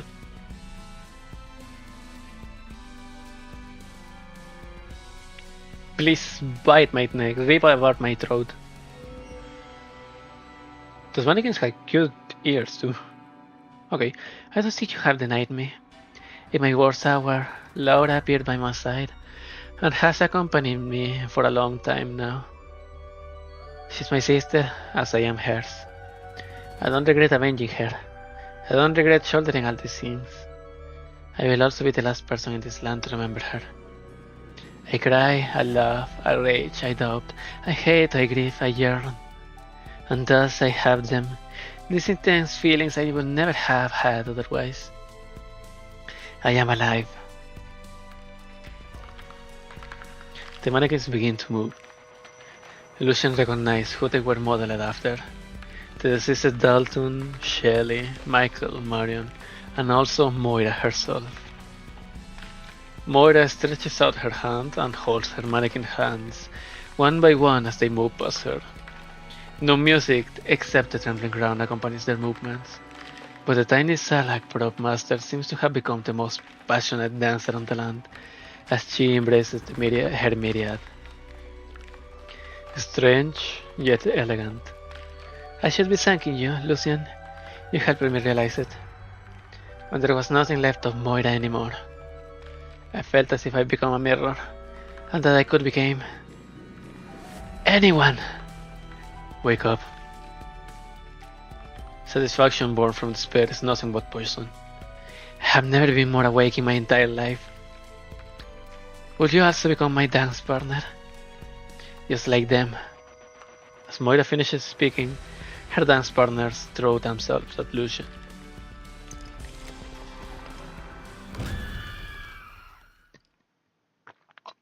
Hot plus Diamond Song. 正面は私に任せて。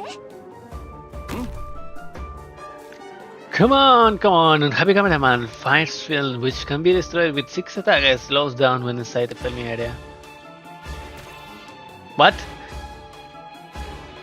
Ha! Voyez votre visage No! dans le miroir. Je suis avec vous. 16. Please don't kill him. Please don't kill him. One more. 見せてあげちゃおう。 Nah! Fuck.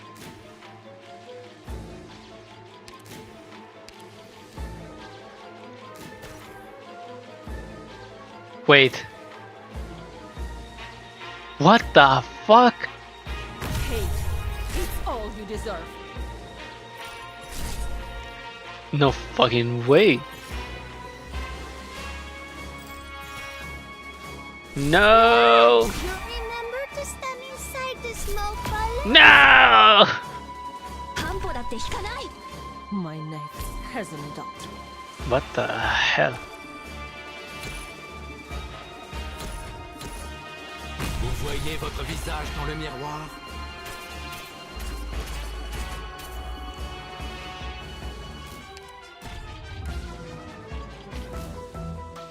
Okay, TP. 作業 Go. スタート。ライトグリーンで Ah, 不敗と不安な damn it. Ah, no. Phantom is dead. Wonderful.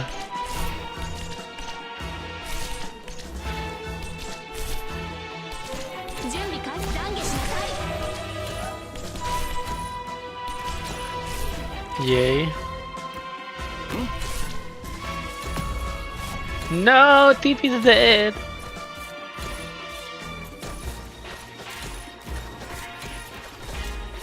Why did it have to be long range? Fucking long range snipers. と考えましょう Hell, snipers. These 我 are. 々にまだチャンスはありますから What was the name? The mortars, but with fucking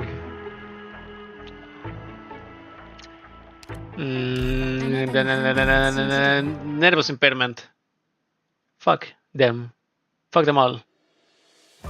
皆様私の後に続いてください Please give me 聞いてるわ。 what I need.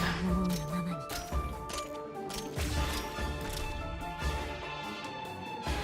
20.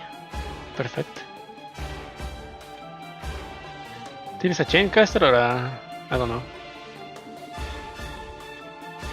This here is a good spot. They can't see me. Contact. Everyone, spread out. Wonderful. Now, TP. 作業スタート。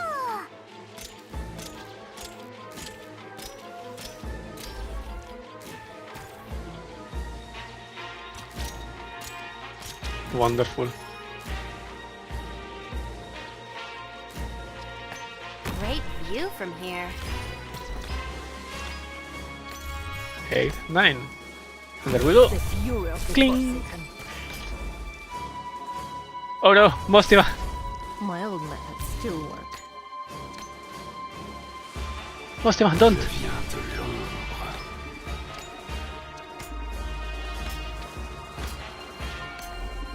Okay, Phantom is gonna get. Yay. Nice, nice, 聞い nice. てるわ。自分が何をしているのかよくわかっているわ。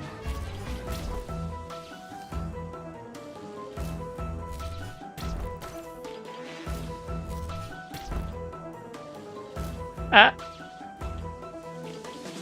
Bring people the suffering Ha. of the deceased.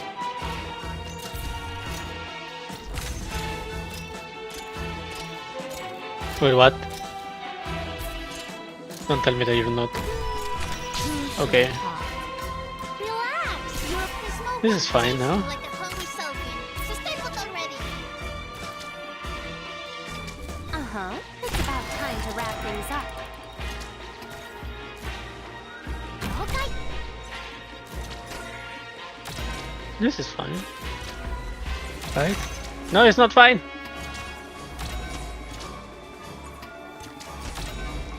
Oh, okay. Not fine, not fine, not fine at all.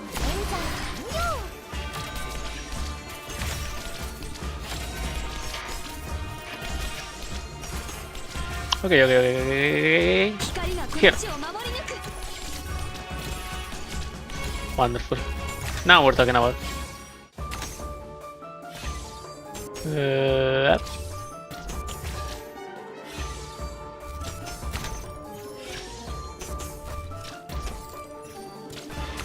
Go, TP. ライトグリーンで腐敗と不安の空気を醸し出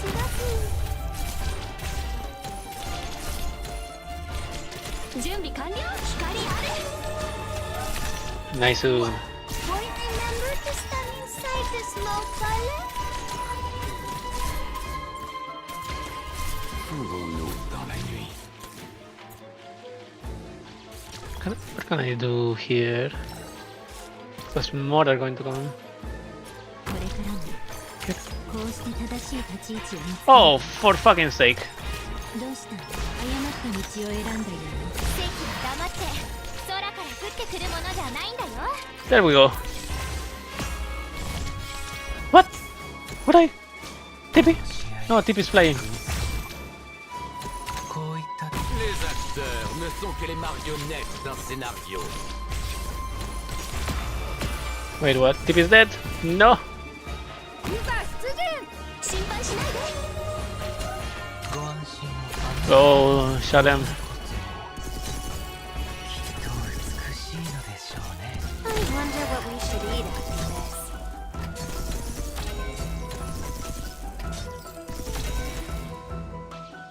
Amazing. Vous voyez votre visage dans le miroir?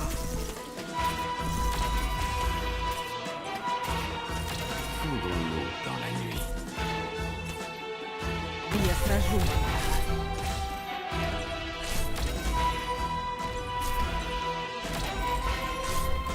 Ah! Mostima! I've been waiting to slay.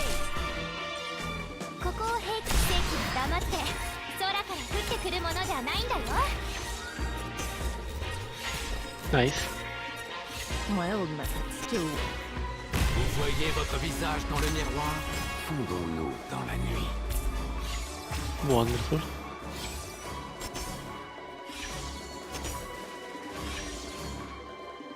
And so for them. こうして正しい立ち位置を見つけ。Snow won't chase you like a hungry selfie. So stay put already. Okay.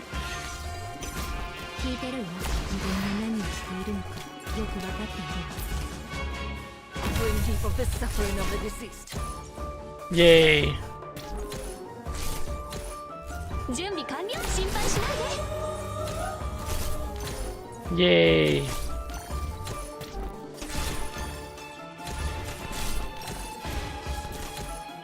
Vous voyez votre visage dans le miroir? Whew.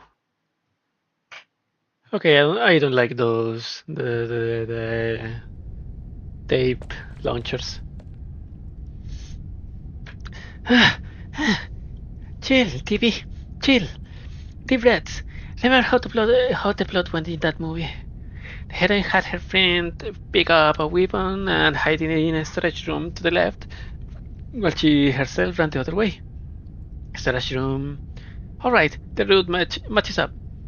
Down we go. It's kinda dark in here. Well, dark is good. There should be a hidden door around the corner. Straight ahead, at the end of the corridor, there should be a backup control cabin. She knew all the mannequins chasing down the squad where her friends work. The whole squad pointed their fingers at her friend, and she was mad too. Gotta get moving!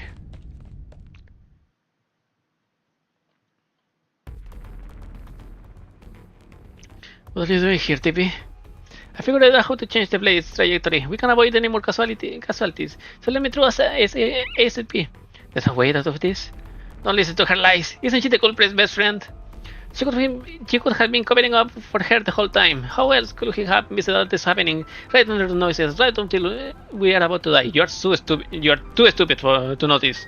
That's the only reason. She tries not to think about her friend's betrayal, even though she still has things to say. She ignores the crowd mocking her. They are only attacking her to protect themselves. It was you, the one always hiding in the back. Feared you'd interrupt the shooting. Now you're preventing us from going home. She wants to save everyone, including her friend. She wants answers. Stop her! Don't let her through! Ah! My eyes! TB grabs the spray gun from her belt and glares at the fearsome weapon-wielding crew. You leave me no other choice. Are you guys afraid of one girl? Get her!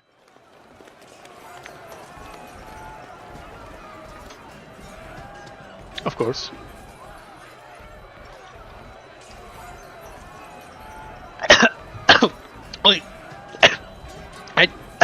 I choked on water. Shit. The murders, the catastrophe. The film crew was already on edge from having to hide the agile layer. So to spray paint their behavior, only Rose's serpent avenger. Their self-defense weapons scrape the floor as everyone rushes towards TV. Her hands are trembling. There is no way she can take them all alone. And she prays the hover unit on her back will work. Her final trump card. Miss Christine? A black creature shows up at the corner of the corridor. You freaky ass cat.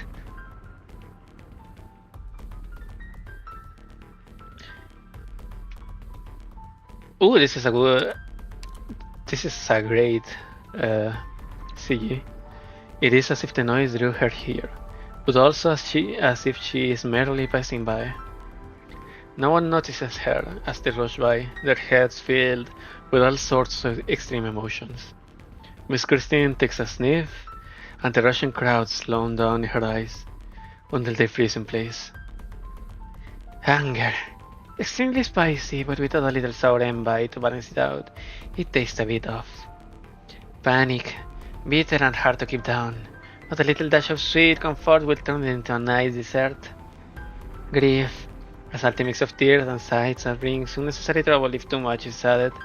Must be carefully paired with other flavors. Pain. The most complex and ever-changing emotion. It used to be my favorite. But after meeting Lucian, the pain of ordinary people is almost flavorless to me. Well, there's another one over there. She seems to be that little Salak's friend.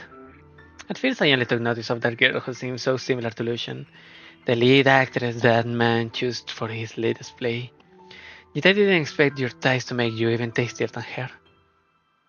Miss Christine shakes her tears, her eyes moving between shadows on the ground until they lock into Tipe's silhouette. The lady's twin tails twist into strange shapes, as if a woman is wiping her knife and fork before diving into her meal.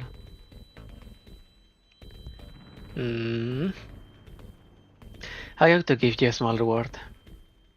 The lady glances at the crowd rushing towards the library. A little exercise to aid digestion after her meal, she thinks.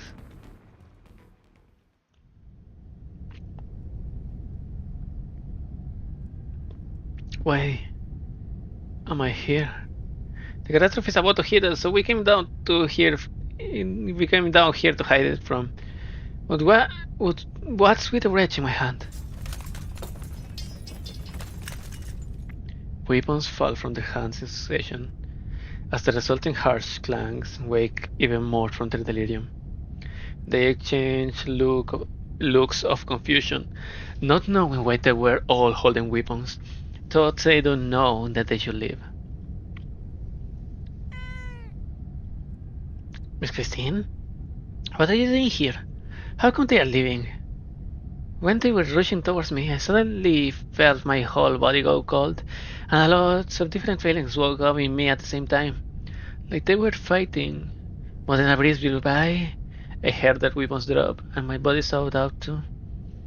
Like some kind of irresistible force pulled something out of me. Miss Christine tilts her head. She taps her tails twice on the floor, successfully attracting the girl's attention, then points in a direction.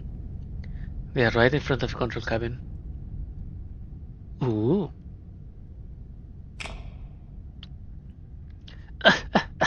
This place is sooner than I thought it'd be.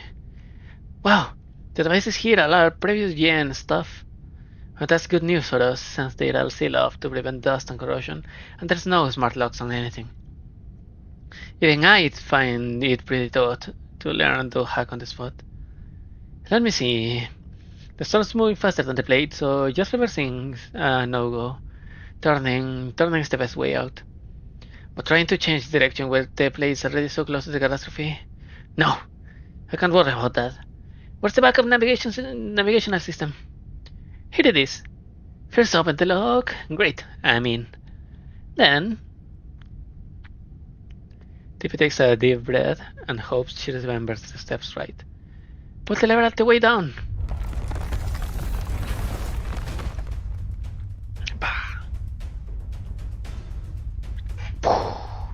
Tippy is thrown against a wall by a huge force.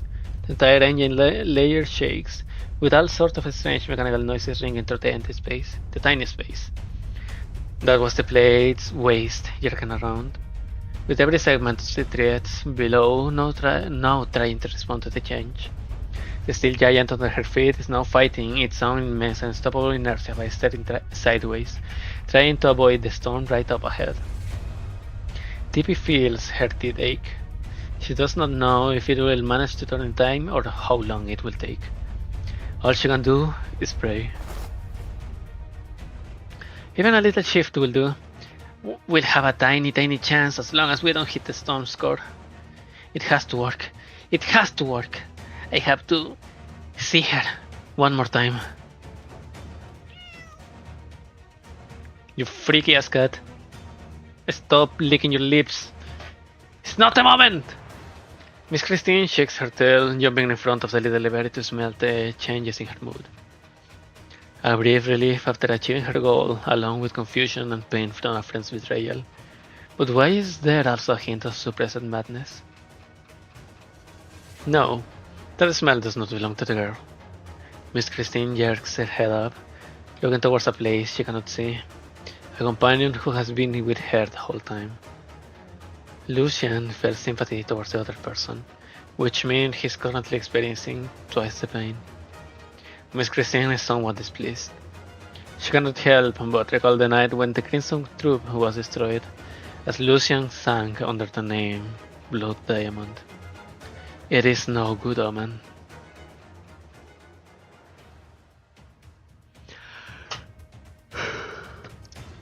How are you so calm, Lucian? Are you disappointed? Unmoved by what I have done? This is the last opportunity, please join Rhodes Island.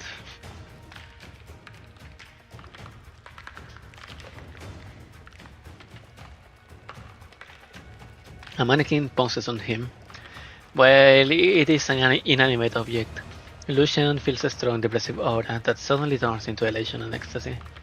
As Lucian touches the mannequin, the emotions turn into energy, forcing him backwards. Dalton. There is no doubt. These are the feelings Dalton had right before his final rehearsal. Why don't you fight back? Do you have that little interest in me, babe? But ever since you played the part of the messenger and spoke those lines about fate, I haven't been able to take my eyes off you. Oh no. She's horny. Michael. The mannequin passes on Moira's emotions as she turns into Michael. The excessive yet artificial man who always wore his heart on his sleeve. What kind of emotions are you hiding inside yourself? You let me feel fear and danger, so much danger.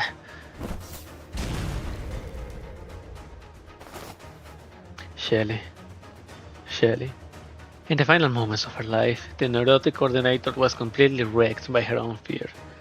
Turning emotions into tangible energy, and any object that passes through your hands becomes a medium to release it. So these are your origin words. I see why he chose you, why he led you to become what you are now. A prop master, strings, puppet.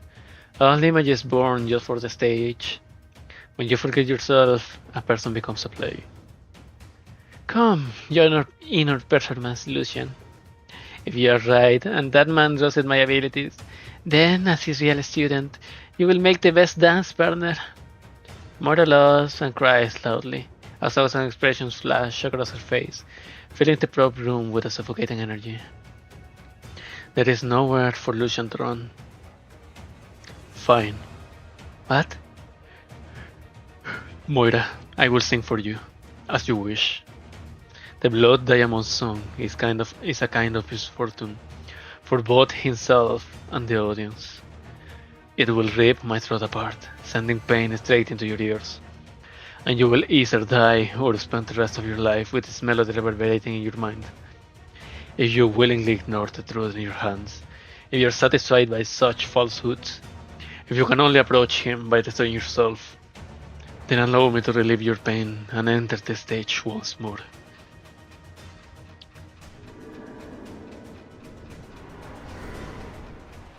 Moira hears a song. The emotions within flood into her, overwhelming even the song itself. She does not understand what Lucian is singing about. She only feels joy, fear, doubt, rage, hatred, and sorrow 100 times stronger than her own. Before she is completely washed away by the emotions, she cannot help but sing. What sort of experiences must one go through to understand such revelations? Or was he simply forced to learn it all within the despair of having nothing at all?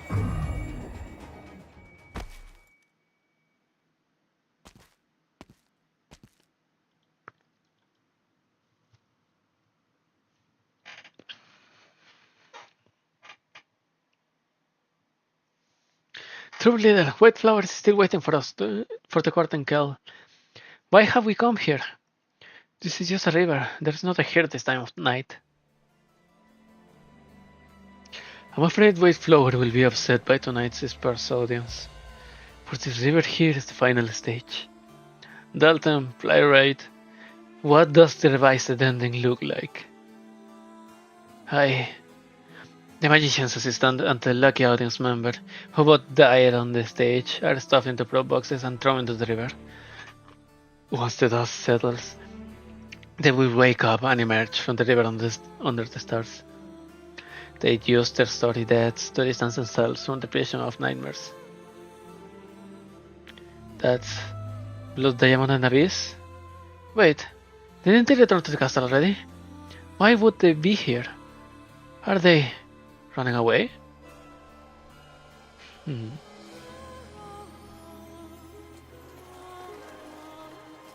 It seems our travel plans have been interrupted, Abyss. What? How? The magician's assistant and lucky audience member came back to life. Now this is true magic. With this crowd looking on, it will seem he's a fan of this new improvised ending. Let's go back, he's waiting for us. Go back? We can still run, Lucian. Come with me. The river's wide enough, and he's far enough away. If you choose to flee now, he'll let you go. But fear will seep into your bones and torment you for the rest of your life. I'll go back to him, learn all his skills, uncover all his secrets, and then destroy it all. For such is my wretched fate.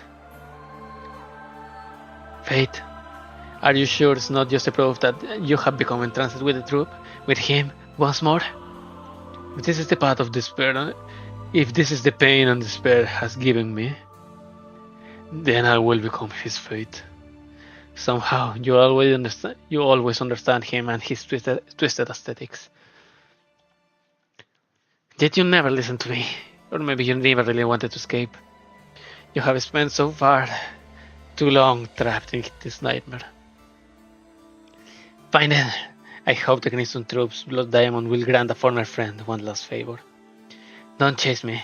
Don't come after me. Let us part here, friend. We will meet again once this all falls to ruin.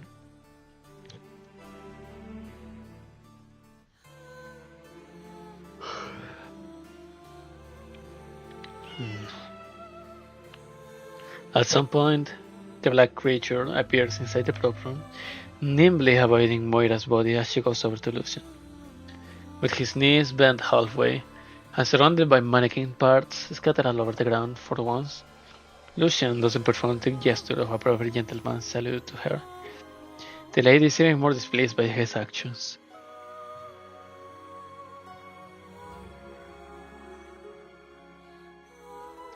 You haven't sung in a long time, Lucian. Apologies, Miss Christine. Did you hardly hear as soon as you could? What a terrible scent. This Sala compelled you to use your arts as well as the skills you were so determined to abandon. You don't know what sort of situation you have put yourself into, yes? Chaotic, disorderly, uncontrollable. The cabal of unruly yarn I have yet to sort out. And you wish to face him, even end him, as you are now? That is why I have come here, Miss Christine. When I stood up from the river as Shalom continued to sing below, my mind was already weighed. This is the performance I have repeated the most. I cannot refuse, nor do I want to, not until the true end comes. Fine. Perhaps you will become a monster. Listen, Lucian.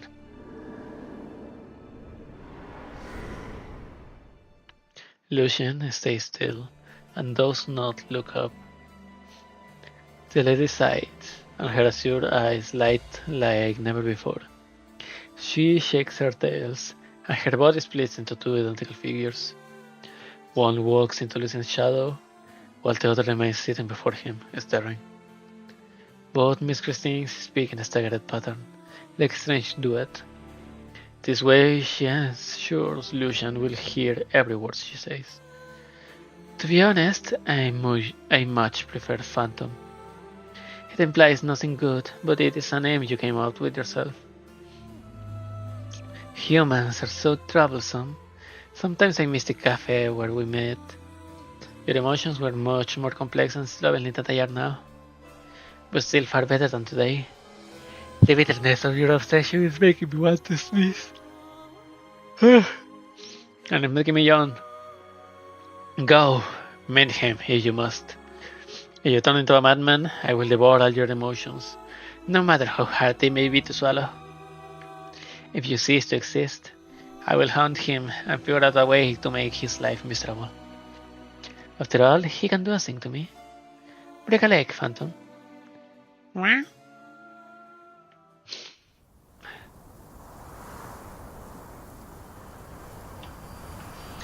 Hurry! Hurry! Let me into the underground passage. Hey, this Stormblast, your eye is blind. Do you have any idea how long I have been in this queue? Why, I would teach you a lesson. No pushing or shoving, people. The passage can only fit two at a time, so don't clog up the entrance and leave space for those behind you. There's still time to get everyone in. Mrs. Stone, the blade's western paths and outer guardrails have been destroyed by the storm. If this keeps up, you won't be able to hold on for long, even in the engine layer. I sent people to move supplies in.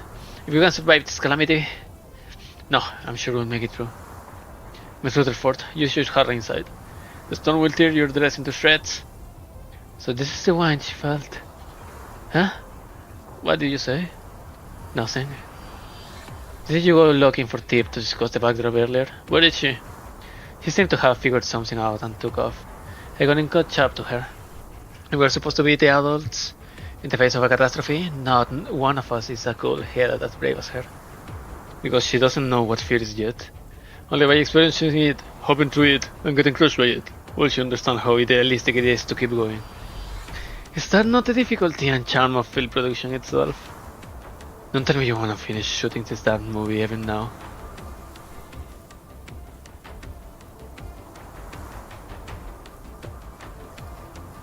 Mrs. Stone, the supplies are all on the ground now, and most of the crew too. Thank you, Houghton. You should hurry down yourself. Is there anything else? I asked around, and no one's seen the director ever since we started approaching the storm. A stagehand in charge of the west side told me earlier that the catastrophe destroyed not just the guardrails, but some buildings too. That's where the Steven studio is.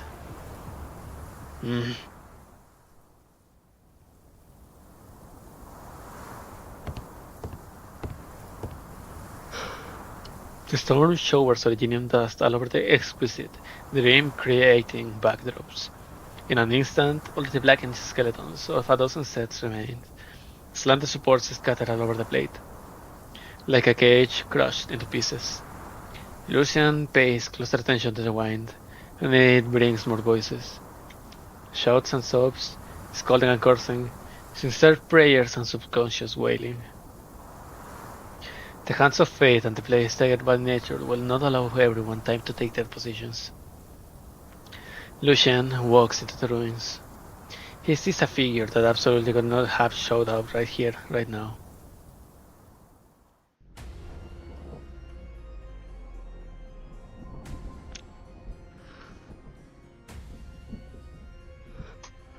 The catastrophe shows no respect for the dreams crafted by man, and the storm has removed Lady Dupont manor from the scene, leaving only a grand staircase in its wake.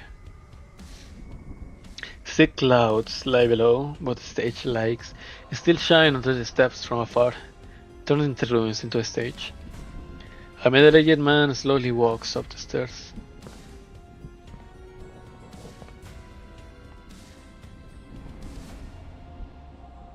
He tugs on a curtain torn apart by the storm, trying to restore its neatness and beauty.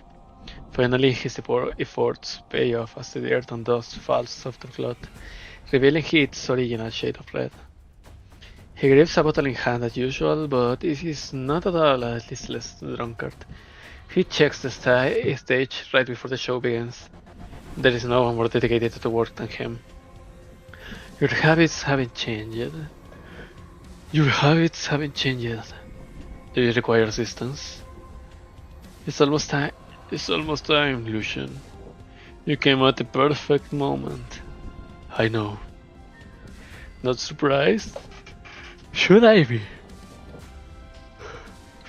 Of course you wouldn't. There is no way for a character who has bowed out with a real dead to return to the stage. But this is your play, where all sorts of miracles occur. This is where the show begins and where it should end as well. The playwright might remember how ingeniously this play has been handled, or perhaps he will muse on how perfect it all is. Because once you push aside all the theatricality, this is what I look like when officially collaborating with you again, after so many years apart. How's Avis doing? Oh, my apologies. You are more inclined to call him Shalem, I believe. Traveling, gathering inspiration, disaster relief, in short, he won't be showing up here. Of course, the Crimson Troop has long since ceased to exist, and I'm glad to see the both of you walk out from its haze. A new role, a new life, a new home. I see the company known as Rhodes Island has provided you many revelations. But you, why have you come here, child? Should I not have? No, no. You are our most important individual now, as the curtains are about to fall on this new play. I'm already on this stage, after all. Of course, of course. The marvelous scene we saw at the opening of the show was all thanks to you and him. Dalton personally handed you the weapon that would kill him, and his death raises the curtains of this story. And you witnessed it all through his eyes.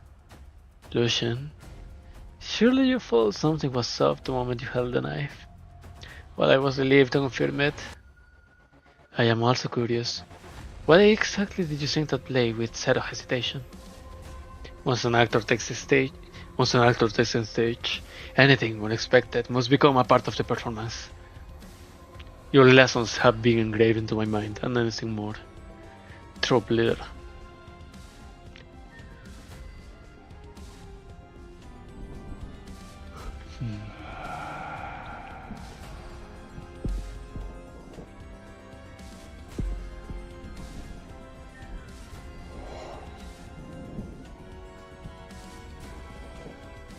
Long time no see, Lucian. 終わりました。もう危険はありませんよ。ご安心ください。 Dusty お疲れ memories, 様 pedal. です、ドクター。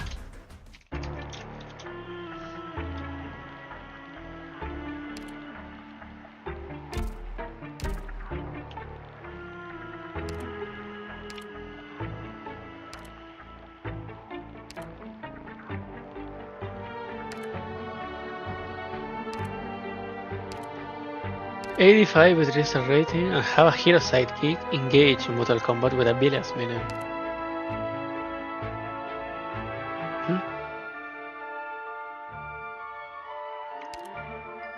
You've witnessed a futile struggle happen again and again for eternity. Fabricated joys and sorrows nourish their souls, and they no longer have to consider their feelings. You know this struggle will only lead to naught, so it's best to live at once. Clear 87 with a 3-star rating and do not let film throw by unhappy cameraman explode more than 4 times. Okay. I can see that. Performance begins. Well, I'll do that later. Lucian, my blood diamond, my child. Take the stage with me, both for the golden call, and let us live a new life together.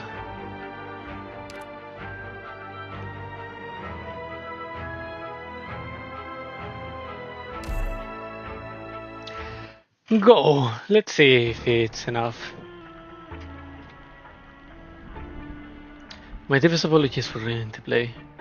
If you're referring to how you dealt with that Moira girl, then you owe me no apologies, Lucian. With your intellect, I can only assume you have figured out the original ending of the story. An old case from 5 years ago, and a catastrophe that arrives right on cue. Both the storm and the delayed judgment rain down on this fleet. The Salag, who once stood outside the story, slowly walks to the center of the stage and kills all those burdened with sin. Later, she comes to realize that everything she has done has been driven by delusion. She awakens, hollowed out, broken, and judges the last remaining soul, herself. And you! In the script, you are the messenger who happens to pass through, the insignificant newcomer to the cast. You are so far removed from the core conflict, yet in the end, you become the one who ties all the threads together. The more unexpected the coincidence, the more shocking it is when the inevitable unfolds. This is the allure of drama, something you and I haven't experienced countless times. So, you haven't read a thing? You have merely added to the performance, just like what you have done for the troupe. I have suffered all manner of tragedy in my quest to find you. Naturally, the troope's mark at the auction was insufficient proof of my existence, I suppose. Thankfully, after all these years, death, or rather destruction, remains the plot device you wield so well, the ending you so cherish. Child, oh child. How I wish you could appreciate its beauty. Do I? I wouldn't say I appreciate it, but I am very familiar with it. I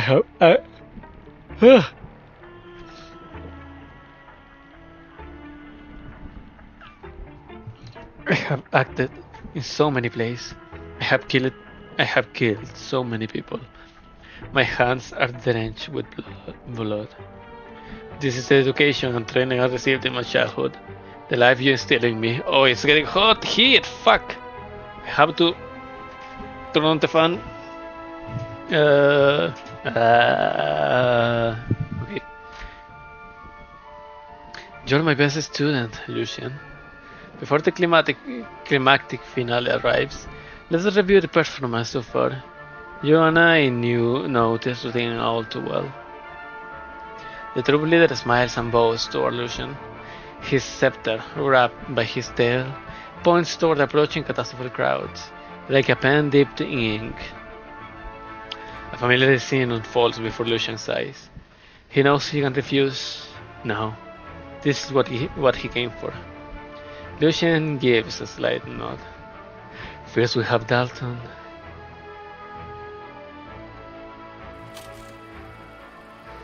Originally, this middle-aged actor who resembled nothing more than a walking corpse didn't feel this scene was all that significant.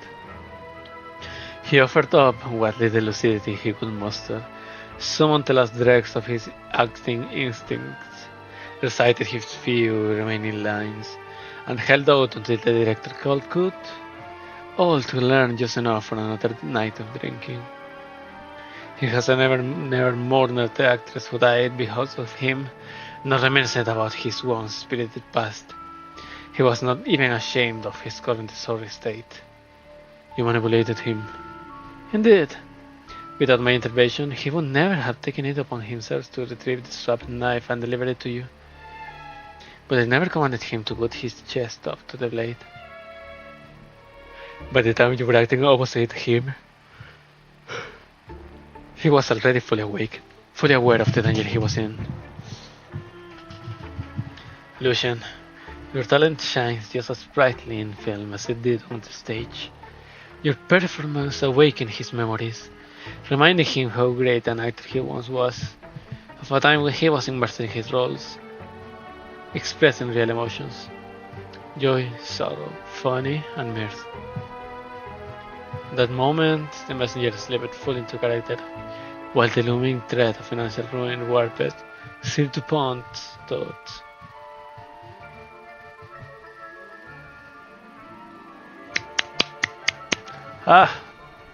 Falling asleep.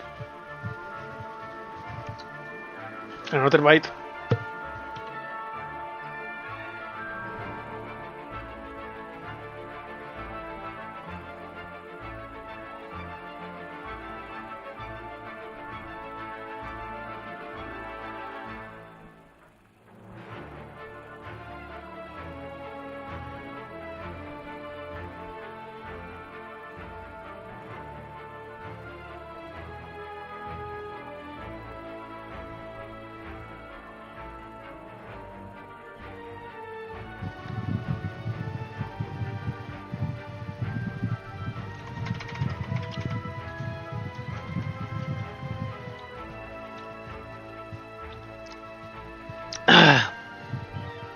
He had to cover up the truth. He had to do whatever it took to kill the person before him, without pausing to think that his own blade might be turned on him. You were right there with him. You know better than anyone just how intense his fear and anger were in that moment. As for a well performance, it was nearly perfect. Indeed, that 10-minute approach did not frighten him. Instead, it ignited his competitive fire, which had long been dulled by the drink. He performed with unrestrained zeal. It was exhilarating. Then there was Michael and Marion. The philandering actor and the shrewd costume designer were found hanging about their own set, their farcical romance laid bare for all to see. Their union was both shameful and absurd, a mess of indulgent desire, scheming ambition, mutual disdain, and mutual exploitation. There wasn't a trace of anything real about them, inside or out. That Michael, even his ears and tail were fake. Their deaths served no purpose, save for giving their camera assistant a juicy bit of gossip to peddle. But you, Lucian, you were at the scene. Even the cat could taste the lingering emotions left behind. When Moira knocked on that door, when the footsteps of death drew near, in that fleeting moment where there was no time to think, I'm sure you knew what each of them did. Deer stains. What a fascinating detail. Deer stains lingered in the corners of his eyes. None of the three Rockefeller brothers had ever shown later one such heartfelt emotion. That fireman axe was originally meant for Marion. Yet Michael shielded her from harm, exposing himself to the blade instead. In the last moments of their lives, that man and that woman, who up to that point had been attacking each other, instinctively protected each other. They confirmed their true feelings for one another, although this by itself is not worthy of praise. You're correct, my child. However, the audience had already taken their seats. What did they expect to see in this illusion of light and sound? Ultimately, the schemers will end up with nothing but the hedonists, while the hedonists are devoured by their own desires. Yes, naturally. Extending this kind of story, just an excuse to throw out well-worn platitudes. They will never imagine that a flawed, unworthy love could still be real and still turn heads. Just as those who too never imagined there will be a moment when they grew feelings for each other. Made possible by death. Made possible by death. And then, of course, there was Moira, the one I had the highest hopes for, before you showed up.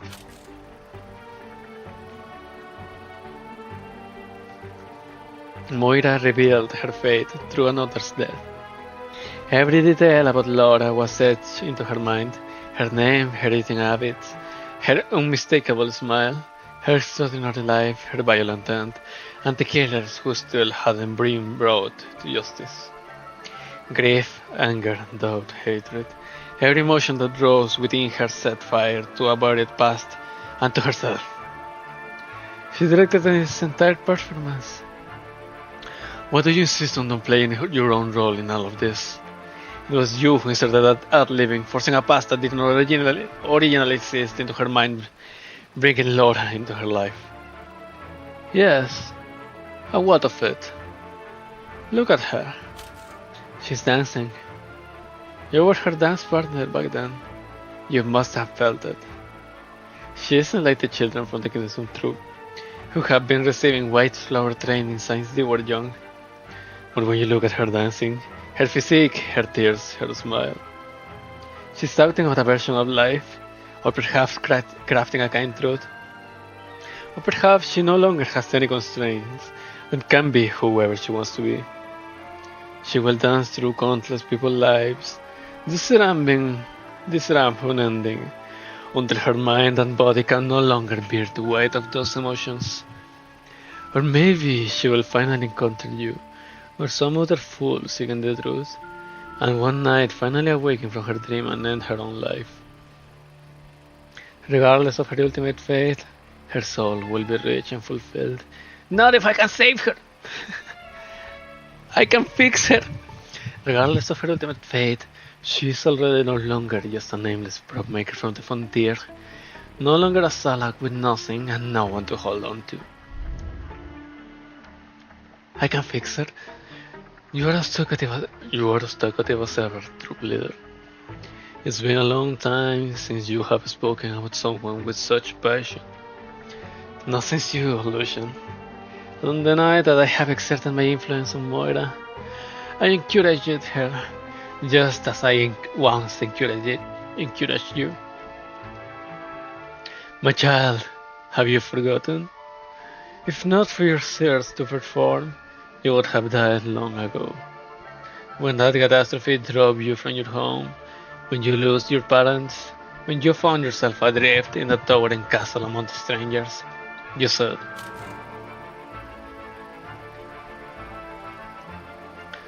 only when I'm in character on the stage. That's the only time my loneliness disappears. The only time I feel like I belong.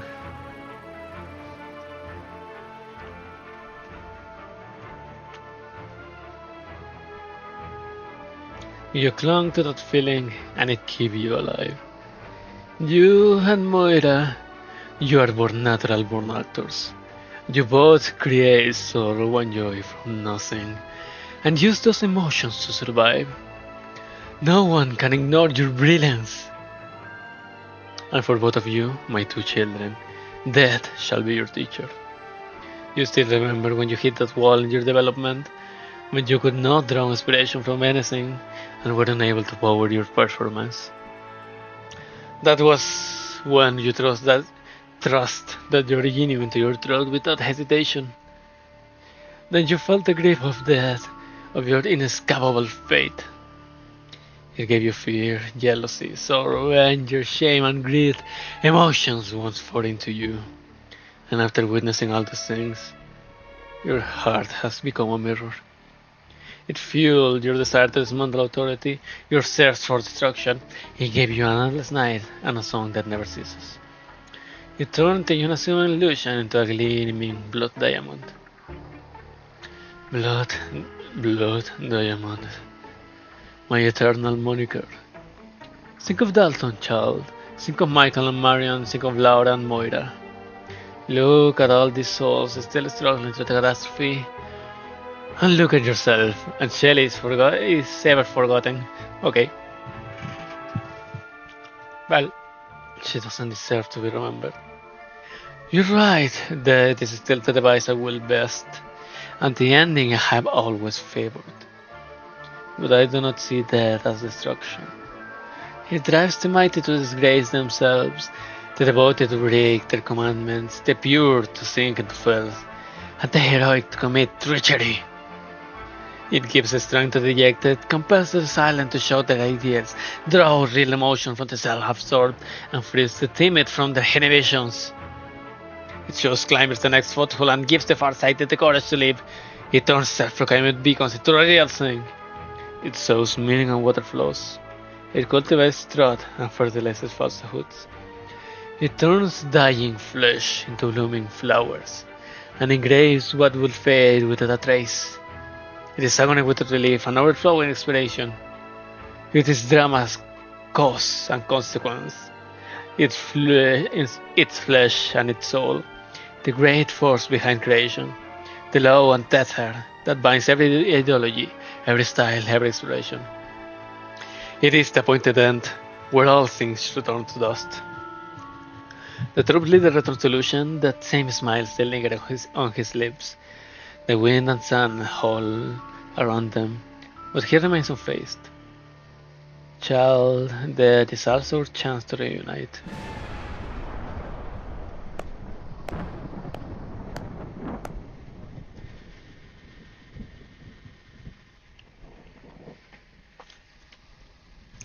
What a shame! Quite a monologue, and yet such a little applause. Because I am the only one standing across from you, and the only one who ever could. Noise sounds from all directions, and Lucian listens intently. The catastrophe rages. Miss Christine lets out a loud howl, something she would normally never do. Their newly acquainted companions scatter in panic, crying out for help in vain. As the troop leader said, death is unfolding on the stage. What began with a few intense scenes has now taken over the entire production. You say death is our chance to reunite. I completely agree. So I won't waste this opportunity. If I may, I'd like to share a few thoughts on my own, now that you have finished your analysis. After all, both you and I know this routine routine by heart. The storm snaps off part of the scaffold, sending a shower of sparks. An every rock catches fire, and the flame lay dangerously close into Lucian's side. But he does not even flinch. He stares intently at the person standing before him and removes his hat.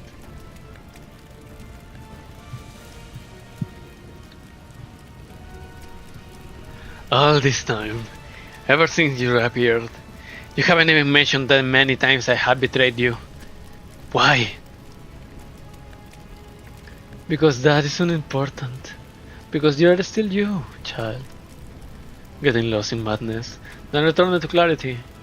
Leaving only the latter return. After all the trials and tribulations, a hard-won reunion is all the more precious. In the end, time can forgive all grievances. Is that so?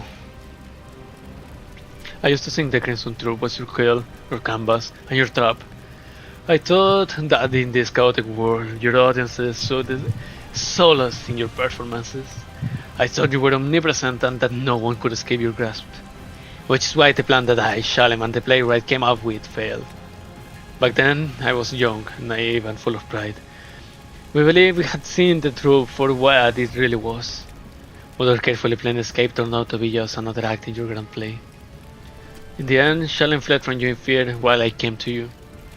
You returned to my side. That was the moment when you decided to learn all my techniques. You resolved to learn everything you could about the trope, then use that information to destroy it. Your plan was to use death to stop death and to use destruction to stop destruction. White flower, blade dance, shadow. The teachers you once learned from all died by your hands. as did I. I remember my voice, wild and cackling with rage, and the sudden warmth that surged from your chest the moment the blade went in. I thought I had destroyed the Crimson Troop for good. No, this was Lucian. I remember my voice, wild and cracking with rage, and the sudden warmth that surged from your chest the moment the blade went in. I thought I had destroyed the Crimson Troop for good. And despite all that, I still failed. Because I didn't die. Because death is ever present, and drama is eternal. Eternal, yes, but after that, I devoted even more time to studying all your greatest works, including myself. I wore down your eternity and any slow-witted discipline might. And at last I have arrived, once more stepping into your procreation, a seater of death, of tragedy, or art, of art. Now, at last, the catastrophe has finished setting our final stage. Troop leader, my dear teacher, or perhaps I should call you Tragodia. I am going to destroy everything that is yours. Lucian unfastened the inhibitor at his throat. The exposed originium gleamed, as if already rejoicing at the song to come. He offers the troop leader a deep bow, as the clouds behind him come crashing down.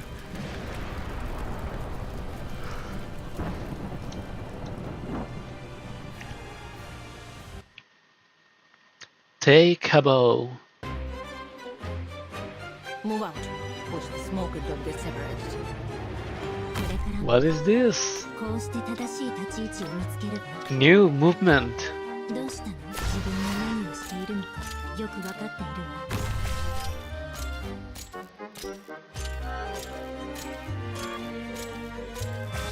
Oh, I shall slay them by my katana. Enemy unaware for now okay, there's only one path.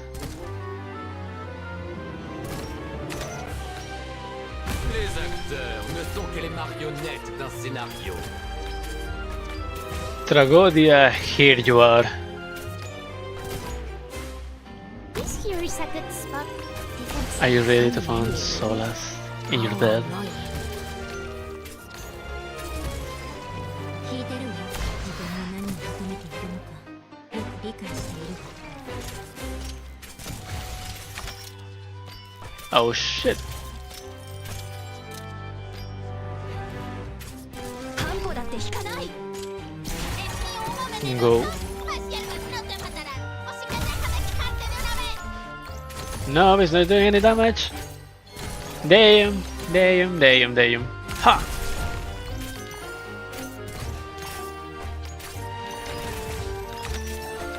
戦に祈りを My neck hasn't got. Nice weather today 準備完了光 Sleep!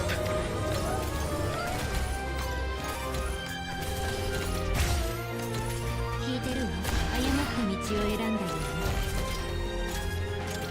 Fondons-nous dans la nuit. You will feel my blade. Damn it.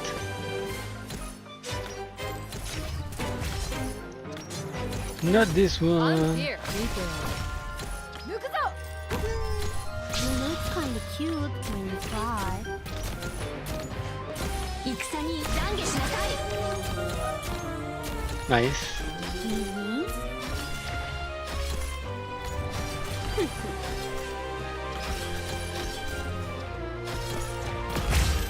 Ah, what? Oh, Mostima. どうした Mostima clearing. 自分が何をしている Because of course she does. よくわかっている Les Ha! acteurs ne sont que les marionnettes d'un scénario.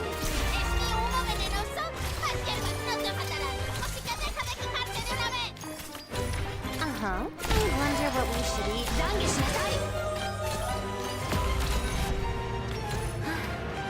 We like to listen to some music Okay ちゃちゃっとかけ終わ TP, go.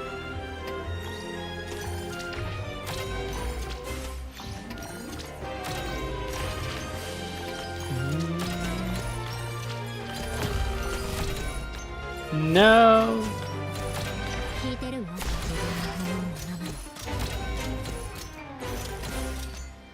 Vous voyez votre visage dans le miroir?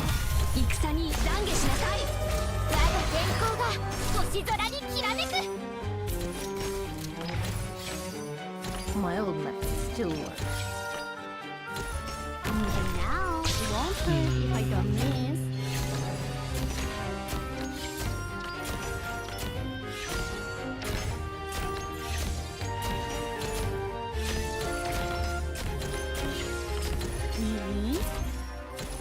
You will feel my blade. Les coupables seront punis.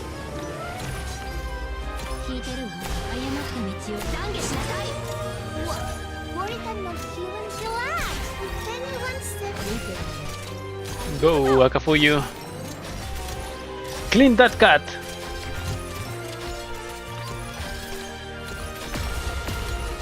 What? The visibility is pretty good here.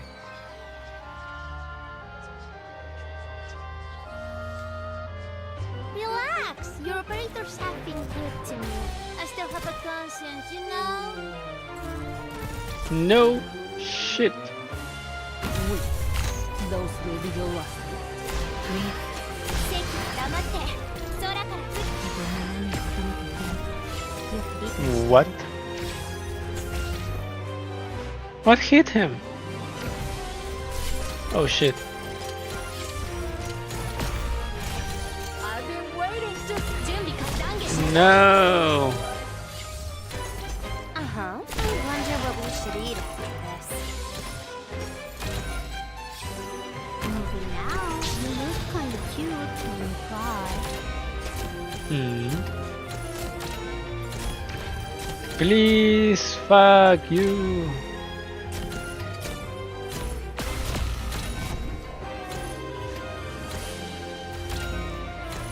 準備完了。光ある。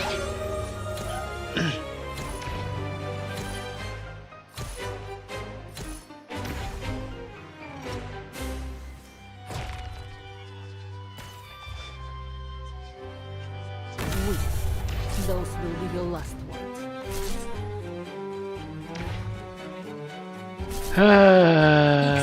Fuck.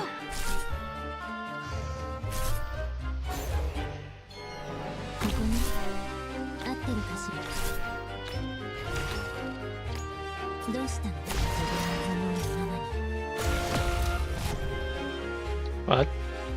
殺し合い紛争こういったテーマの演目はあまりにも多すぎますね 2, 1, go. The fury of the Forsaken. Hit. Nice. Hit. Nice.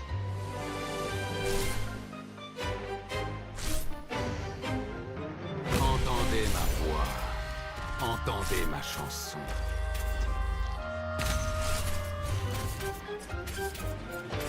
Nice. Crossblade carry, as always. Ah!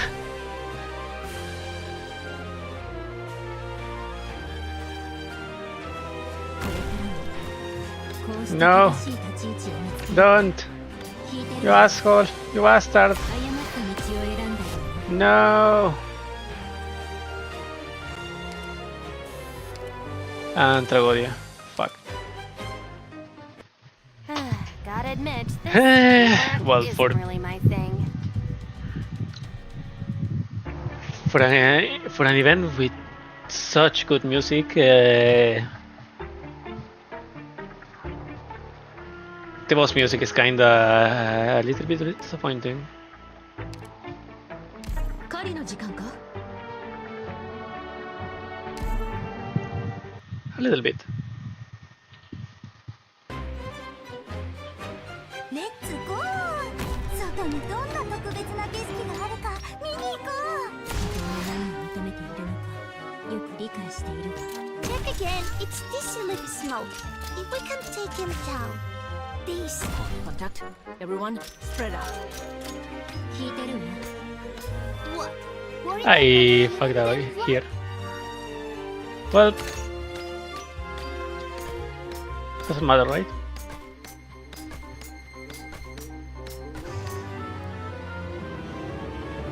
ここを守るのか？たやすい。誤った道を選んだよう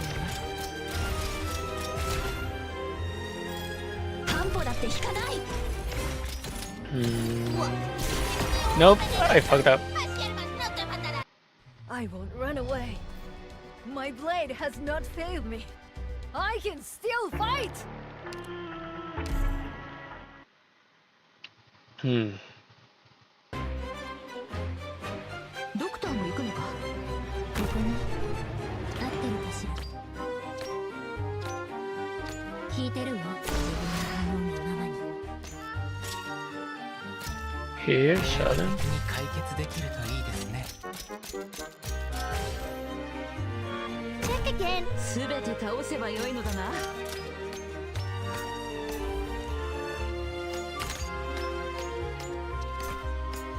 Hmm. Nice weather today. 聞いてるわ。自分の何を求めているのか。よく理解している。 Yay. What? If anyone's civilian here, just let me know and I'll add more herbs to the sensor. Uh-huh. It's about Clean. time to wrap things up. 半歩だって引かない。い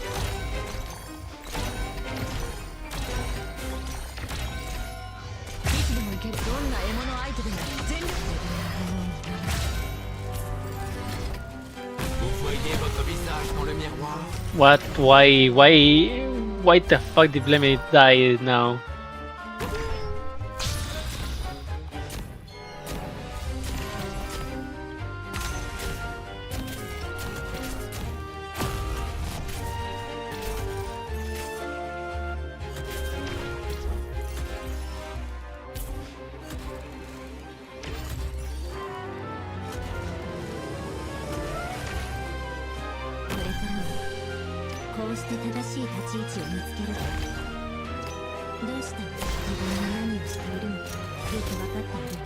If anyone's civilian here, just let me know and I'll add more herbs to the sensor.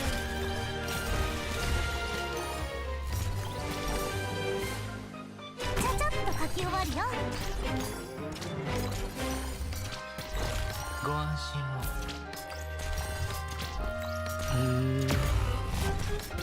TP, no!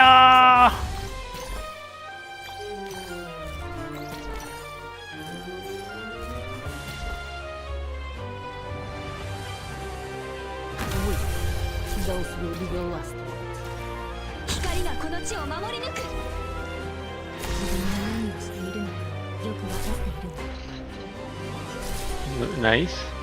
One last time. Nice. Hasn't done.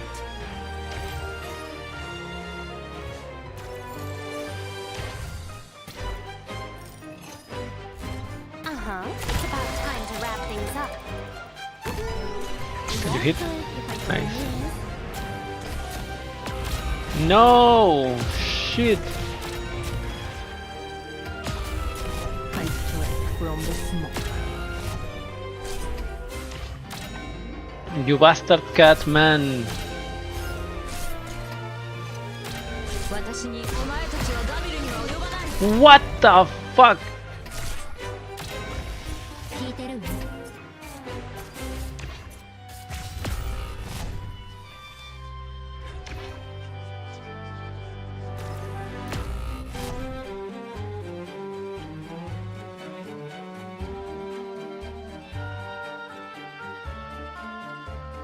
Les coupables seront punis. Of course. Of course it had to be like that. The fury of the Forsaken. You will feel my blade.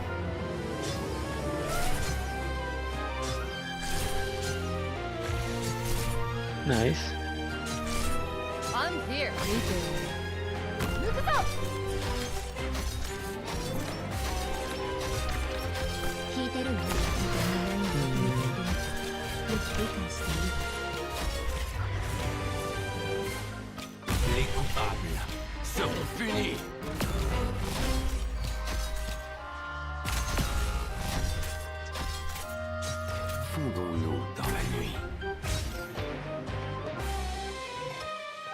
業スタート。 Ah, for fucking sake! I won't run away. Uh, My blade has not failed me. I can still fight! okay, what's with you?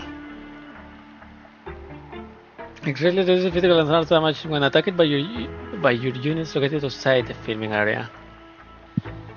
When he is outside the filming area, or there are few attacks, the next attack gains increased attack.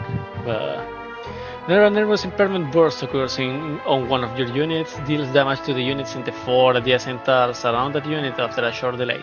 Inflicting nervous impairment creates a barrier on one camera period to deny it once, disabling it. Barrier explodes if you not destroy it within a time limit, dealing damage to your units in the 8 surrounding tiles. Okay. Whenever a nervous impairment burst occurs on one of your units, deals damage. Hermetization creates a barrier on 2 cameras, prioritizing at once, disable them. Barrier explodes if not destroyed within a time limit, dealing damage to your units in the 8 surrounding tiles. After charging, attacks your units within range that are not inside the filming area, going from near to far. Attack inflicts additional nervous impairment. Each hit increases the damage of the net attack for the skill duration. Okay.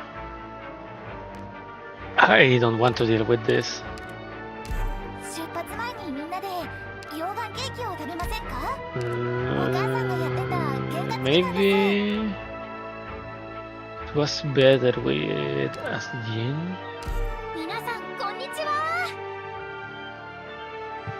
And I don't know if I should grab another Vanguard.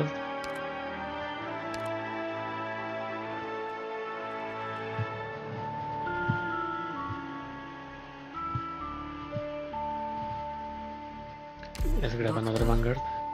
私 Puzzle.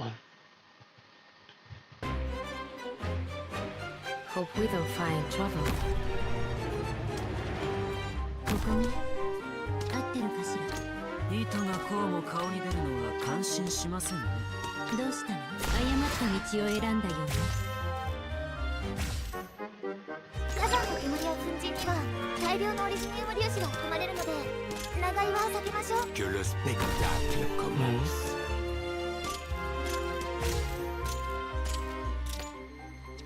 情報戦はすでに始まっています。 Okay, I forgot that I don't need her. The visibility is pretty good here.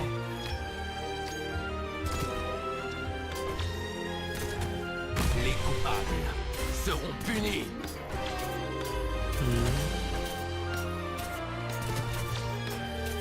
Ready to move.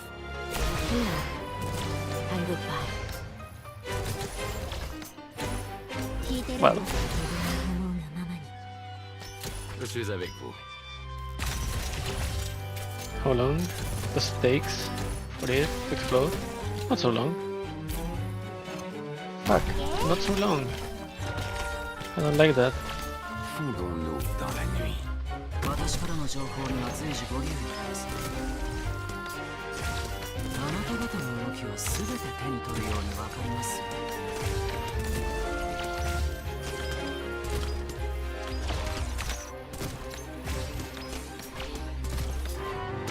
I strike from the smoke. 視線の動き一つ。席黙って空から降ってくる。何を求めているのかよく理解している。 Hmm?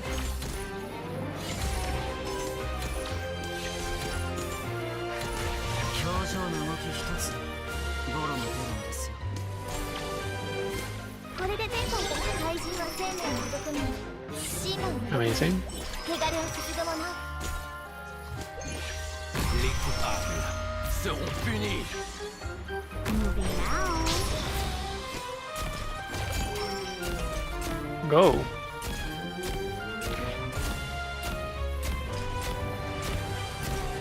あなた方の動きは全て手に噛みついたぞ。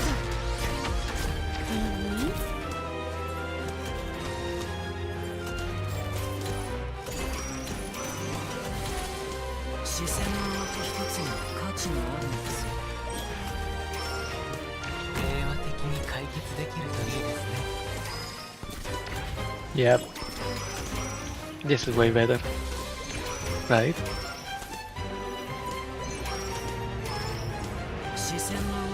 Yeah, the boss music is a little bit disappointing.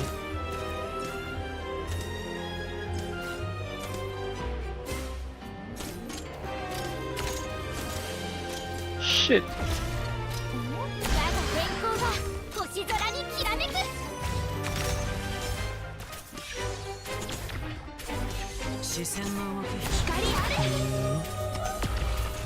Oh shit. Wait, one.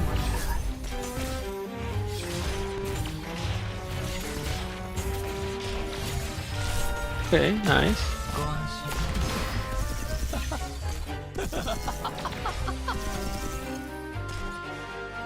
Enemy underwear for now. Oh, okay. Movie now, you look kinda cute when you cry. Yeah, Andranita, no. どうしたの？誤った道を選んだよ。 Save yourself. Nice. 準備完了。光ある。ライトを買うよ。 That person is really fascinating. 噛みついたぞ。 My knife has an adapt. いざ出陣 Nice.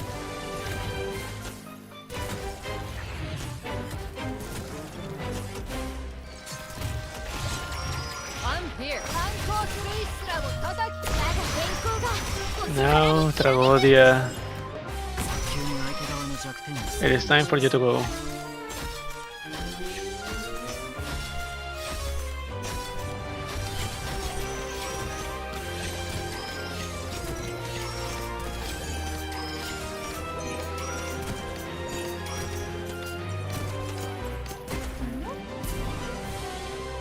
Vous voyez votre visage dans le miroir? 先輩どうかご心配なく I stood from the smoke. Mhm.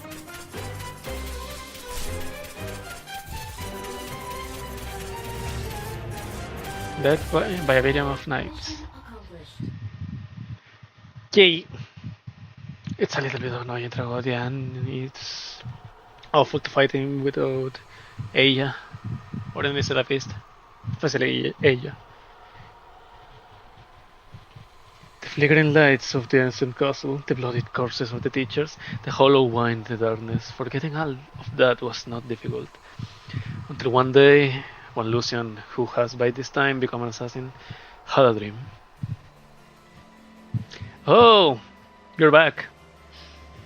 He's still in the old castle, still in that empty hall, sitting alone, sitting under the lights, with all the former members of his troop standing behind him. As alive as ever.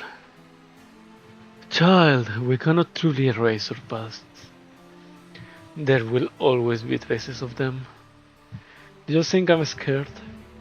No, I have simply finally confirmed that I have yet to fully tear out the living you certainty to my life. In other words, you're still here. You're correct. We cannot truly erase our past, and there will always be traces of them. So, to bring your story to an end, I have been walking the same path you once did for all this time. I travel across the entire land.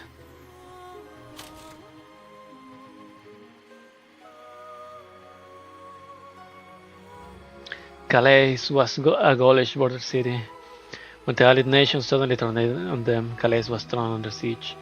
Yet, thanks to its powerful cannons, and the general hailed as imperial standard bearer, Calais held fast for months.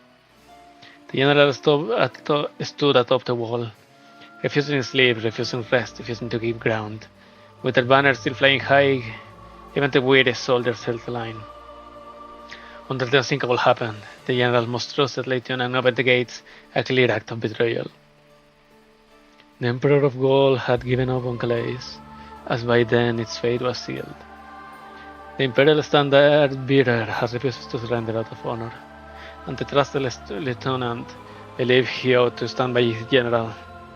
After all, they had already braved so many life or death situations together over the decades. But he knew that holding the line would only lead to more bloodshed, that the city was doomed to become a graveyard. Perhaps that battle-worn soldier simply realized that although there was no perfect choice, there was a way that would allow him to atone for his sins. He persuaded the general, who had long since become exhausted, to take a 10-minute break. Then he seized his opportunity to open the gate. Before the allied forces could enter the city, he drew his sword through his own heart. The traitor ended up being the most tragic casualty of the war. But that is ancient history now, Lucian. So ancient that many of the details had long been lost to the river of time. Victoria, listening. I spent months traveling between them, a dozen cities across different nations. When at last, I found an aging vanguard on the brink of death. The guard had seen the towering flames of Calais with his own eyes. He had found a badge on the traitor's corpse. The two faces turned away from each other, one smiling, the other weeping. We all know what symbolizes, dear teacher. Then I suppose you made the other discoveries as well. Even earlier in Laterano, over 200 years ago, a brilliant cardinal was struck down by gun-knights in the plaza in front of the basilica. He was intelligent and compassionate, known as the Sancta closest to the Lord. At just 30 years old, he was already widely regarded as the Pope's heirs apparent. But then he changed. He grew radical, unyielding, unwieldy. He started preaching, rallying followers, and reaching out to foreign envoys, all in an attempt to check the Pope's authority. When the situation deteriorated into a religious coup that threatened the entire city-state, the Pope was critically wounded and the gun knights were deployed. The would-be usurper became the only cardinal in history of Laterano to die during a coup. No one knows what exactly happened to him at some point. In one of the ecclesia requietum, he had a chance encounter with a passing feline. But of course, that is hardly a lead worth chasing.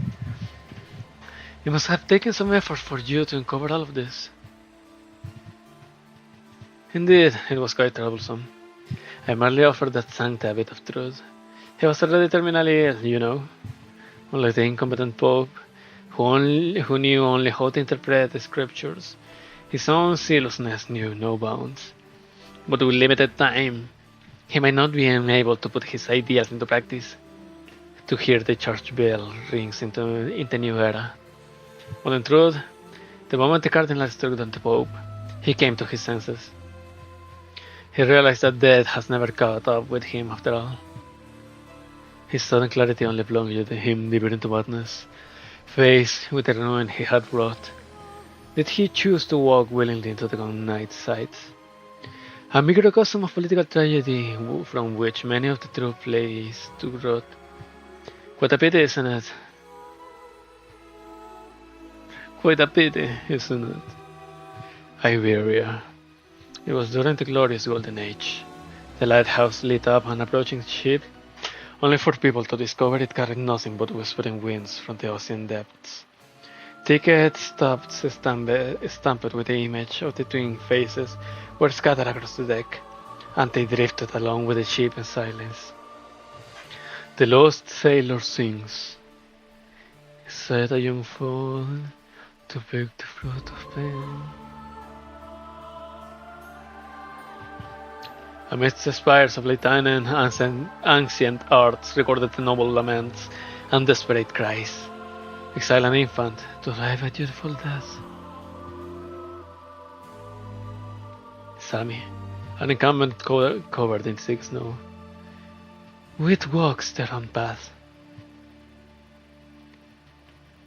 Sargon, the city in the depths of the sands, through seers, falsehoods, and riddles. He leaves the bed of withered flowers. Ah, flashbang! Fuck! You are everywhere. I follow the path you once walked. I cross the lands, encountering all manner of people unknown, hearing all manner of secrets, until at last, buried in ancient tombs and tangled rumors, I uncover your name. Tragodia. However, the legendary Tragodia is a god beloved by the people. He wears a crown of grapevines. He is both intoxicated and intoxicated. He bestows joy and grace. He greets the farmers as they bring in the yearly harvest, guiding them from wilderness to civilization through revelry and celebration. But the true god of wine is a deceitful caster, a performer, an ascetic, a schemer, a befirant, a phantom drifting through the currents of history. A long live that defies definition. Your perseverance astonishes me, child. Even more so than the painstaking devotion you once showed in your performances. And yet, when you look back at the path I have taken, shouldn't that be enough to affirm the purpose I've been chasing?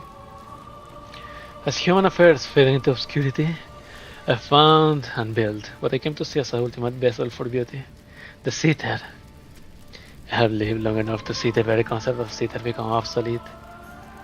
At last, after tasting both joy and sorrow, I came to understand the precise conditions under which the most relevant emotions bloom. I found the truth, through which I have taught this knowledge to you. Oh really? That contradicts what I have learned from my research. Hasn't that always walked by your side? That grand theory of yours about death and destruction was never the result of hard-won insight. You simply believed in it and saw beauty in it, and so did citer. Let's set aside for the moment the brilliance of the gravity of human nature to emerge in times of desperation, and turn to some more fundamental questions. From Lateran to Gaul, from Iberia to Sargon, from the old castle to this catastrophe-stricken land, you have directed so many performances that shook the soul.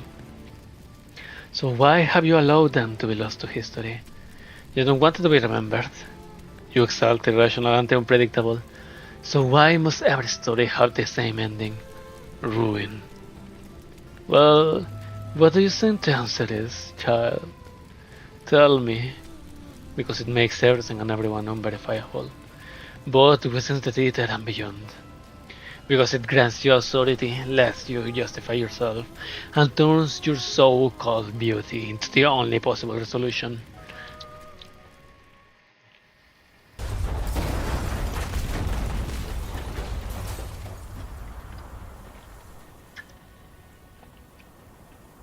Steven, you're still alive. Say something. Greta? You really did lock yourself in your office. But what happened outside? It's too much to explain right now. In short, the entire place is on a collision course with the catastrophe, and everyone else has already evacuated to the power deck. Are you alright? Yeah, something's wrong. The ceiling came down on my leg. I can't move. I'll rescue you. Damn it! That broken column has sealed the door shut. It's really heavy. Just wait a moment. Stay with me. Keep talking. Mrs. Stone, only now do I understand that I'm in no way, shape, or form a genius. Huh? That God came to see me. He hasn't abandoned me. He showed me a new way of thinking. Actually, he's always been teaching me. I like to think I make good use of my character's death, of every desperate situation, to nourish my stories. I did try that, after all, in the death of Lady DuPont. Why else would it be called that? Laura from 5 years ago, and now Dalton, Shelley, Michael, and Marion. Each of their deaths was steeped in drama, vivid, poignant, and all too real. Those fragments are like autumn leaves, crimson as blood and scattered everywhere. Each one is enough to stain the blank canvas of my mind with vivid color. But still, I can write an ending that satisfies me. I still haven't figured out what kind of a scene Lady DuPont's death ought to be. If death and destruction are the weight of the god of cedar, if they are the skills a true genius on the stage must master, well, I mean, I've never been able to learn them. I'm just a wordless hack. Wordless hack. For the love of Borgnine! How can you be so stupid? Huh? Steven, script auctions are anonymous. You know that, right? Dalton, Abner, everyone in the crew has been shaped by what happened 5 years ago. I brought them together on purpose. But you were the one exception. When I approved the outline for the script, I had no idea it was written by you. I simply felt, from the bottom of my heart, that the story of Lily DuPont, a woman trapped by her brother's lies and need for control, and tormented by the desires of her three so-called suitors, was worth my vote of approval. I knew she'd be a great protagonist for an amazing story, whether she lived or died. I have never doubted my own vision. Hey, say something! Why are you getting all melodramatic while I'm out here hauling rocks? So it turns out I just don't agree with. What are you saying? Ah! Suck it! So it turns out you don't agree with the god methods. There we are. I did it! This place is about to collapse. I'll help you. Come on.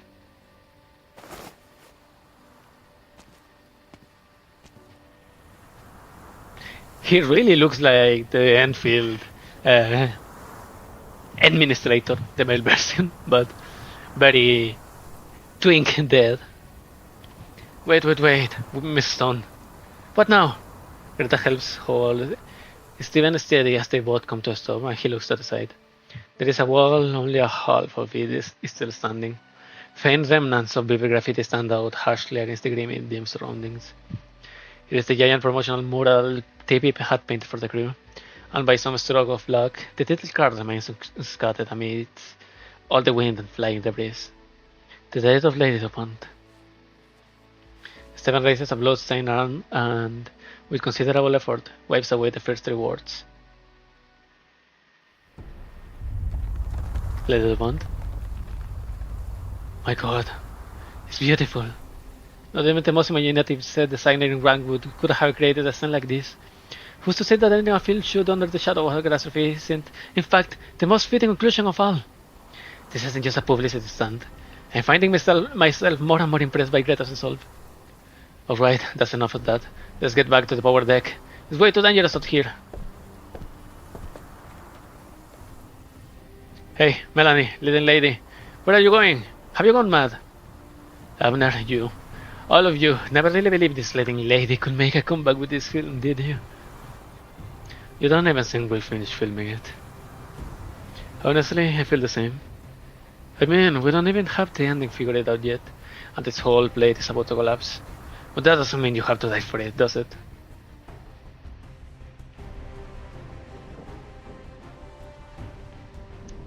The catastrophe is closing in.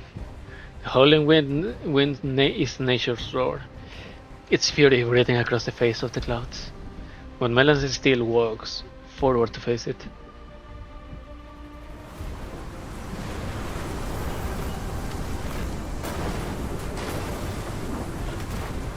Who said I have a dead wish? Who says Lady DuPont has a dead wish?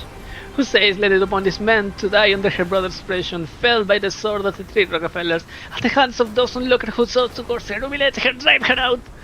Must death be a symbol? She saw it instead, when a night no one could have foreseen, walk straight into a storm just as wild as chaotic as this one, leaving that prison of a castle behind. She shall not perish, because this storm is the chariot that will lead her to freedom. You must have realized, Abner, that on my journey I had always regarded Marianne as my imaginary enemy. Yes? Yeah. But I know I'll never catch up to her. She was a true genius, born to inhabit any role she was given. Even fate itself seemed to orchestrate one final catastrophe just so she could exit this business in a blaze of brilliance. And I'm nobody special. An ordinary woman from a small town who traveled to Rankwood and worked her way up role by role, film by film, for over a decade, gaining experience and recognition. That's why I care so much about seniority, status, and etiquette, the aspects of the film set culture that so many scoff at, because that sort of recognition is the reward that you deserve as an ordinary person.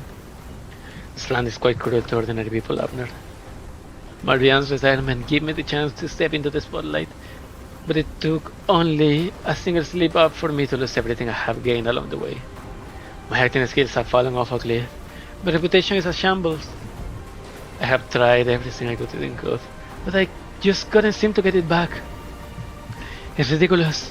I never wanted to admit this, but it's true. If Maria hadn't retired, I never have caught up to her. And right this very moment, the catastrophe is destroying this entire blade, along with my last hope. But couldn't you also say fate is smiling upon me? At least I finally have the courage to let go of my inhibitions, the courage to... At least I finally mustered the courage to take the first leap. Come to me, Lady DuPont. Come with me, Melanie Rutherford, and dance together with the catastrophe. Even if no one is filming us.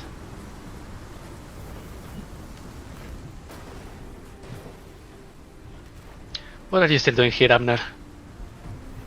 Check your camera. You didn't turn it on, did you? What? What do you mean? What if I got and swept away by the storm? What if your camera had accidentally captured my death, just like before? The last thing I want is to belittle your work, and to force you to once again resent the tool of your trade. You know, Abner, I have always thought that you were dumb. Hey, what would you know? That footage you accidentally recorded back then at least stands as irrefutable evidence, ensuring that a girl named Laura wouldn't vanish from this land without a trace. Although I couldn't say if that's enough merit for it to meet your exciting standards.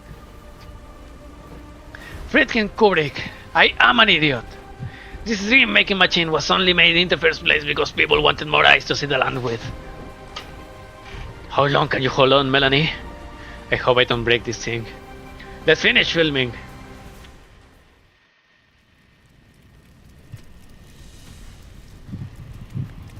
Can you see them? Can you hear them? Those still fighting to survive the catastrophe. Nothing ever truly comes from nothing, not even the most wondrous of art. And it is never death that suddenly wakes the lost of the still timid. They always had it in them. So, answer my question, Tragodia. Are you attempting to remind me that death will simply end this story, this performance? That there will be an area left after the curtains fall? That I will have, objectively speaking, escaped any and all scrutiny and criticism of my work? That I am a singing skinny artist? You really did find an interesting angle, Lucian. Perhaps what you say is right. But how are you going to change the ending that has already been written?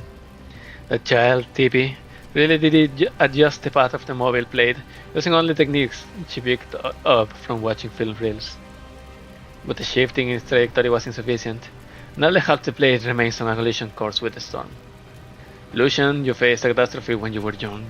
You should know that one of that scale will destroy everything in this blade. Lucian gently strokes the crystal on his throat. I haven't sung since releasing the inhibitor.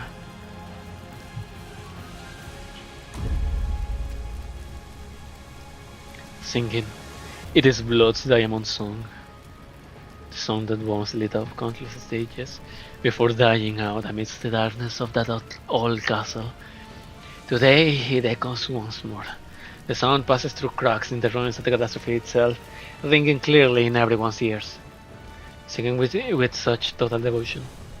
No. It seems that dreams can also be used as barriers. This is the first time I have ever seen you use your arts in reverse, Lucian. Are you trying to protect everyone with a voice that once brought pain to yourself and disaster to others? Are you trying to face the catastrophe alone? Alone? No. You're here with me. Hold your scepter steady, Tragodia. From the moment I rose from that river and walked back to your side, from the moment I returned to the troop and stood before you once again, I have only ever had one motivation. At the climax of every tragedy, there is always a fierce Kazakhstan battle. Be it inside a palace, atop of a tower, or beneath this ever-shifting sky. Let us finish this drama, where the student kills the teacher.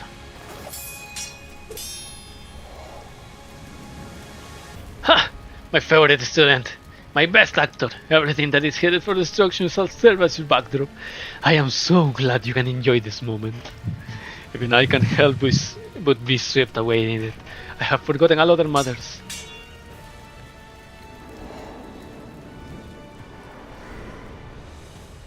But you should know that killing a long-lived is meaningless. You just told me that I found an interesting angle. But it's not interesting, far from it. You aren't a thin-skinned artist. You have just been left with no other choice. It is not us who need to die, not the audience, not the common folk, bound by the loss of ordinary reality. It's you, Tragodia. You have walked through history. You have founded the troop. You have created dreams for darkness. You have fed both me and Shalem with despair. You have drawn in lost souls one after another and lashed actor after actor. You taught us to feel pain, to learn evil, to be stained with blood, to sing the destruction. You taught us to dress for the stage, to wear a mask in life, to believe in what you call rebirth. You built the story and drew in the audience. You chose that Lateran Cardinal, that Gaulish General, with Flower Blade and Shadow Dalton Shelley Moira. You've chosen a million Lucians with which to bring about death. You exhausted its form, crafted its style, and perfected its meaning, because it is all so far away from you.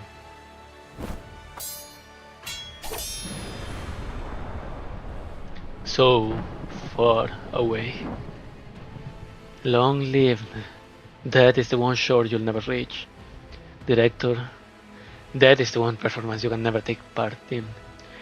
Tragodia, that is the one art you will never embody. All your aesthetics, your insights, your experience, everything you pushed us to pursue has done nothing for you in the end. I once thought this brought you joy, but your sorrow has always outweighed your sense of accomplishment. If you yourself are the theater, then your very existence is a paradox. The ending is night, isn't it? Do you feel resentful or helpless? Do you find this funny or confusing? Or have you simply ignored it? Have you never felt the same pain that I have?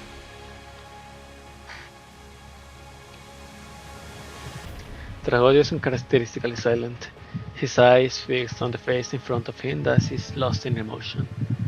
Lucian shouts loudly. The raging storm does not even distort his voice in slightest. He sings and chants, while the originium crystal creeps visibly along his neck.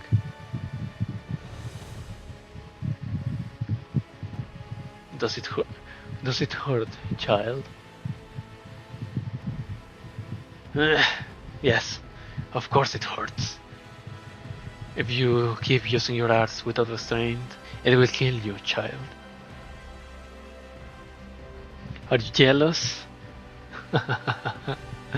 Perhaps, but your performance really is moving. Lucian responds to Tragodia with an even greater fervor. His surging emotions give him a newfound strength, and at last he sees his super hand interclash. In an instant, he plunges the scepter into Tragodia's torso. Pain is my blade, and at last I have driven it into the one who caused my pain in the first place. And you.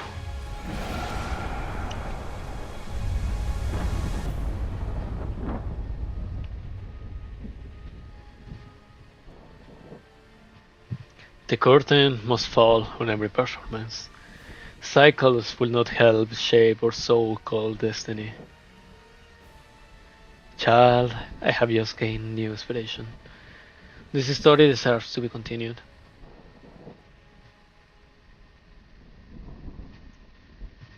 The plate beneath their feet is swaying and shaking, but it is starting to stabilize. People start to poke their heads out from the ruins and look at the receding disaster. They can hardly believe the catastrophe they have just experienced. Hundreds of broken masks drop to the ground as Tragodia slowly falls to his feet. Lucian is sure that he has pierced Tragodia's heart and completed his grand murderous drama. However, he also notices a change in himself.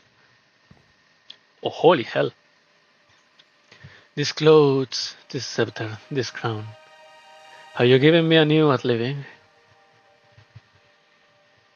The silver white hem of his robe flutters in the wind, brushed by grains of sand, yet spotless as ever. Lucian silently studies the elegant garment. It is flamboyant and exquisite and fits him perfectly, as if it had been tailored just for him. He could walk into any festival or onto any stage in it, and it would suit him perfectly.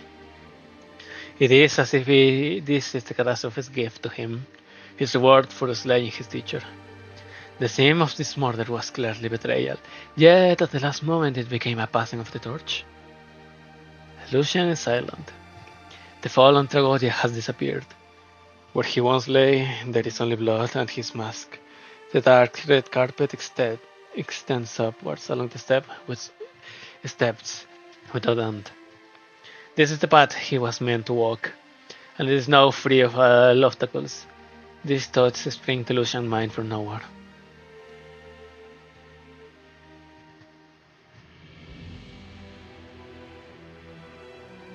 So he climbs the stairs without lowering his head or looking back. Just then he hears Agodia's voice.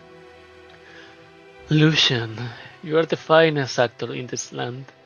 You have honed your craft well, and you use your powers of reason to grasp hold on the mask of emotions. You know well my origins, so it should be clear to you that you have not ended me by merely killing me. You shouldn't pin your hopes on a thing that was once performed in an ancient castle. Or is it that you were certain I would say in this way, make this choice? It's all so interesting. Maybe you were right. That is the one shore I will never reach, the one performance I can never take part in, and the one art I can never embody. Wits walk their own path, through tears, falsehoods, and riddles. He leaves the bed of withered flowers. He writes his epitaph into the stirring dust, waiting for the day when he gazes upon it.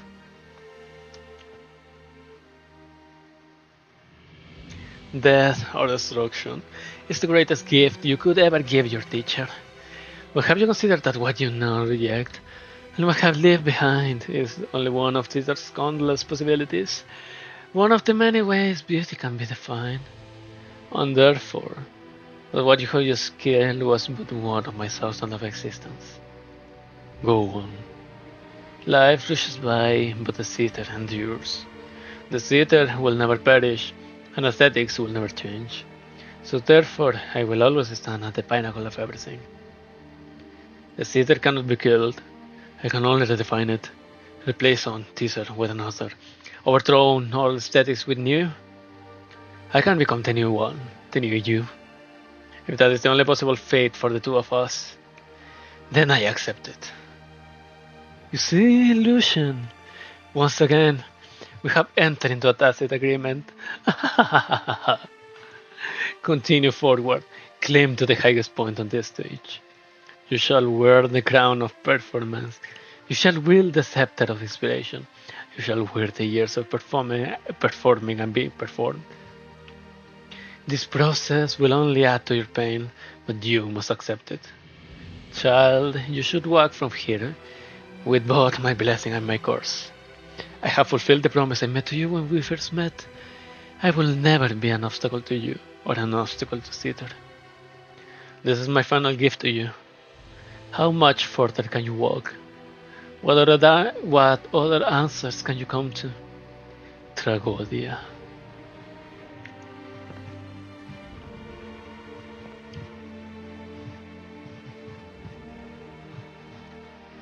Lucian does not answer, and the sound finally stops.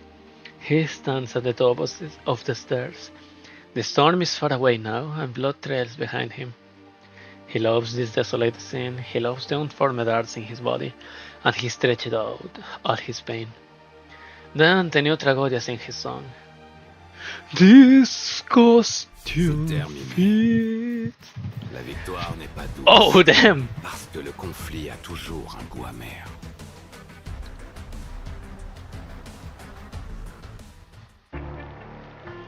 Very fitting that Lucian was the one and the last. At the end of the stage, a word to the audience. The curtain shall never fall. I need a little bit of water. Come back.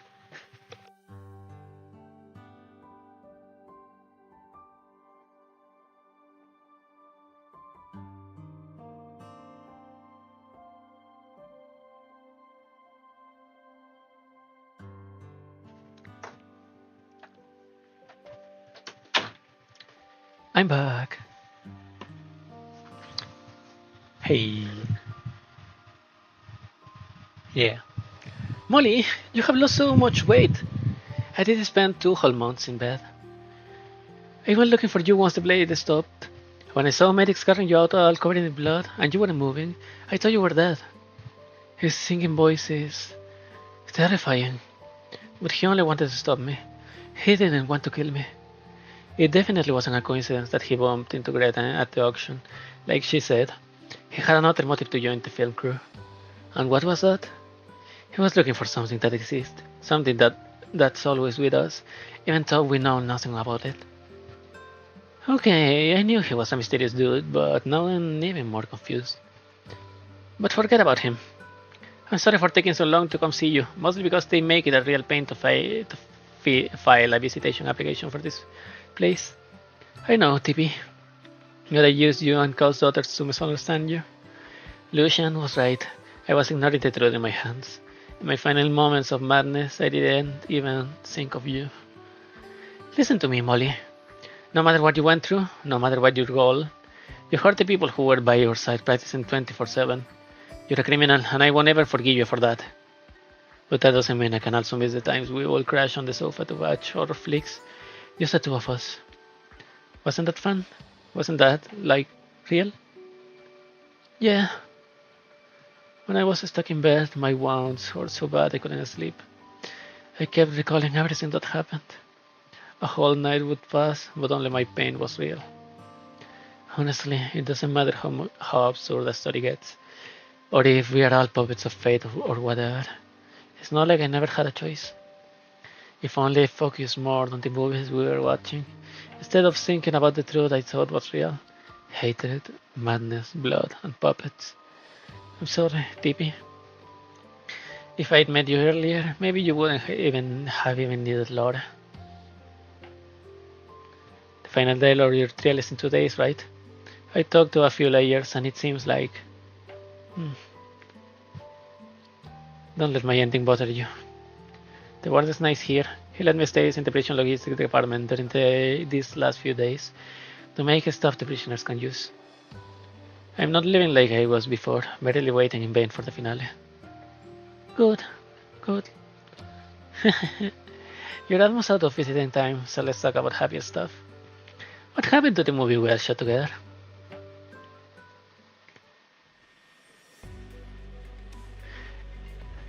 Please come to Rhodes Island. I can rescue you from the prison. I have read it on Prison Escapes. Please come to Rhodes Island. Wow, everyone's here already. Sorry I'm late. Nervous, Steven? A bit. Relax.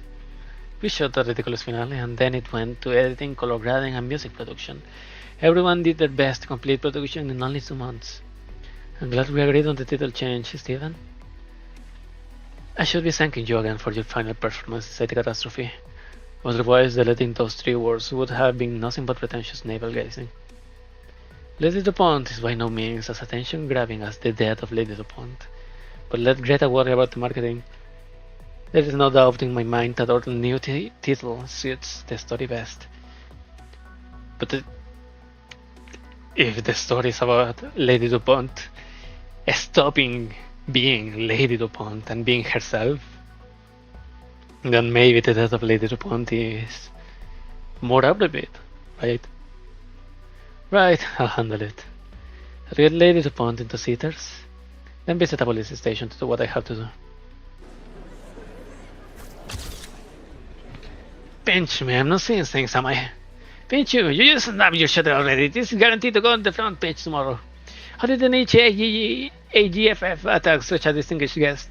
How much did the organizer spend? How many years has it been since Marianne Blake showed up in Brentwood? Blake? Yara.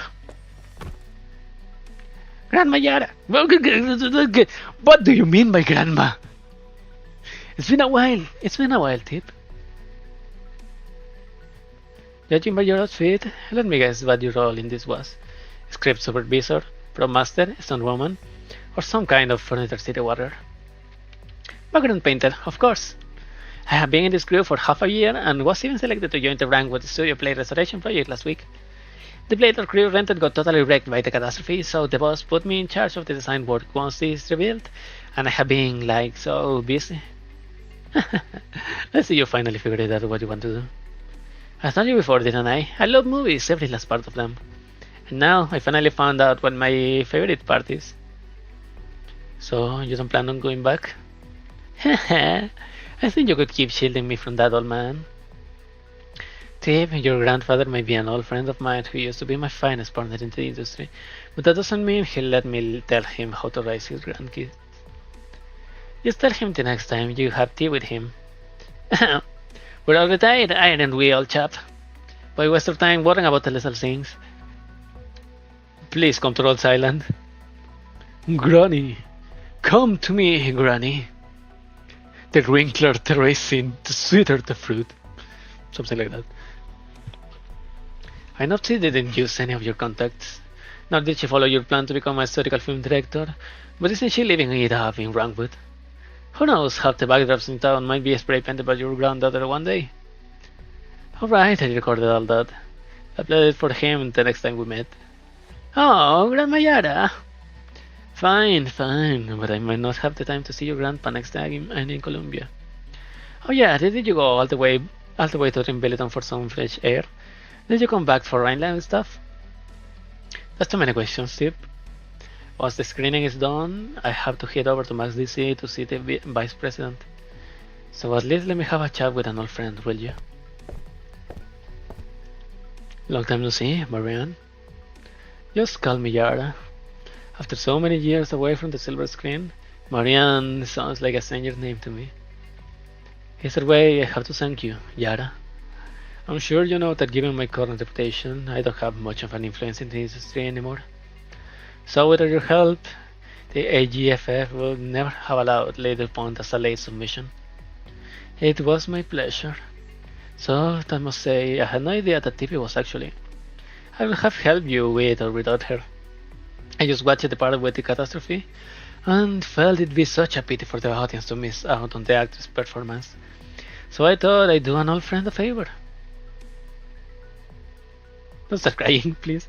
But even if Lady DuPont gets free marketing at the AGFF, that doesn't always translate into box office numbers.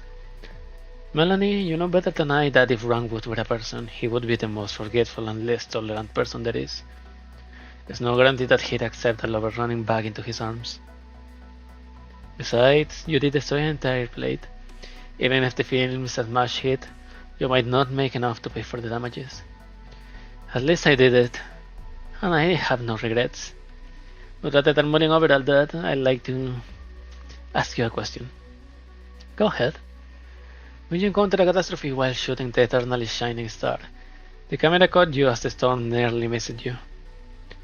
Was it just an accident, like you said in the press conference, or did you also move toward it of your own will? Is the answer to that still important to you, even now? No. It sure is hard to say if I really did beat you in the end. The splendid desert female lead laughs heartily before every camera in the room. Thought she does not even know what she's laughing at. After a long time, she opens her arms toward her former rival, the genius she always thought she would never catch up to, the one she had always exchanged polite greetings with on camera for a hug. And it's returning kind. Let's get in.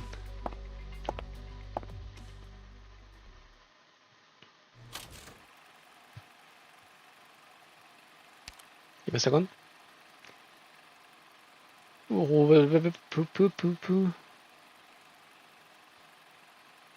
Columbia Wrangwood Oscars Federal Nomadic Prison 2 months later. Okay, she was 2 months in bed. And this was the other one.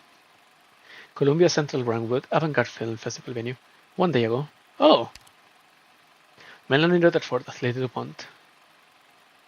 Michael as the 3 Rockefellers. Dalton as Sir DuPont. Lucian as the messenger.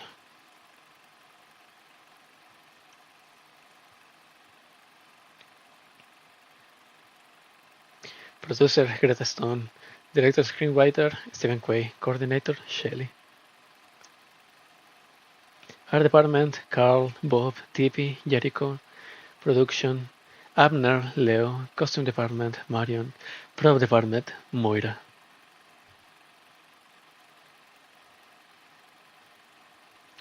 Stage department, Hotin. Oh, Hotin, good recognition.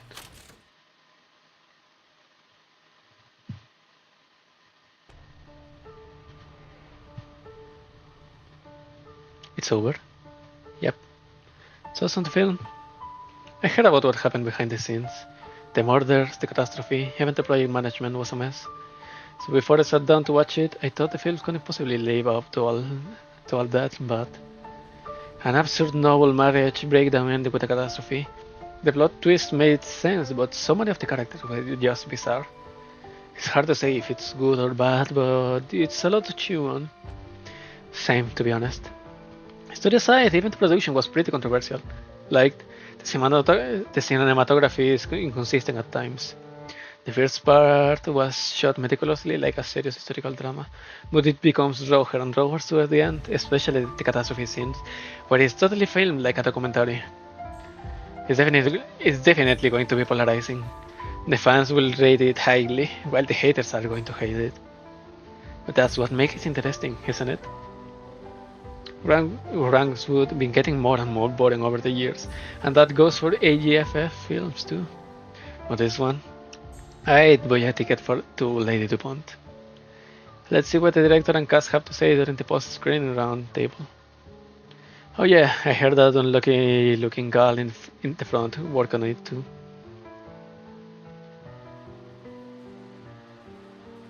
Oh boy, my luck is awful. After a month of applications, I finally landed a spot as the last stagehand, but then all of that happened the moment I arrived on set. I lost so much sleep after running into those corpses. And if it weren't for the insomnia, I would have kicked the wall with my man all messed up and broken my leg when I was trying to follow everyone down to safety when the catastrophe came near. Hotin! How unlucky are you? And if I didn't break my leg, I wouldn't have missed my bus and missed the first half of the screening. The unlucky stagehand mutters to herself as the credits roll. She recalls her experience and cannot help but feels sorrowful about it all. Even the images on the screen felt strange to her. The familiar faces and scenes have all been assembled in a way she cannot understand, just like her topsy-turvy life. Then she spots her name at the end of the credits. Stage department, Hotin. No matter how the hand of fate may change, it will eventually leave a line, a truth to believe in. For a faceless NPC, Hotin has been... Ah! Not the twinks! All three of them!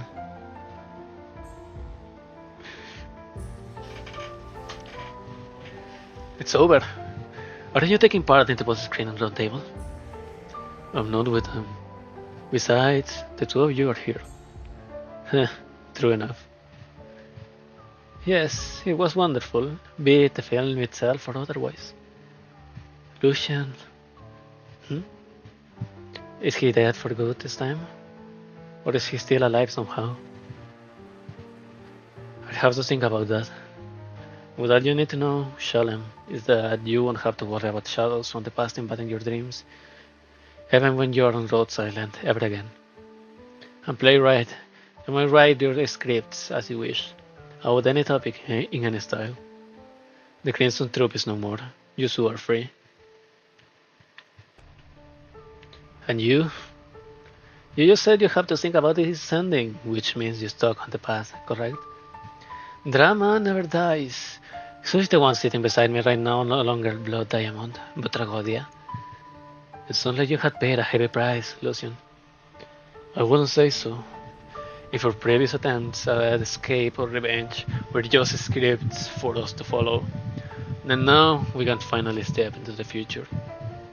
I will travel again, sing and perform again, until I am certain that what I create manages to match my joy and pain.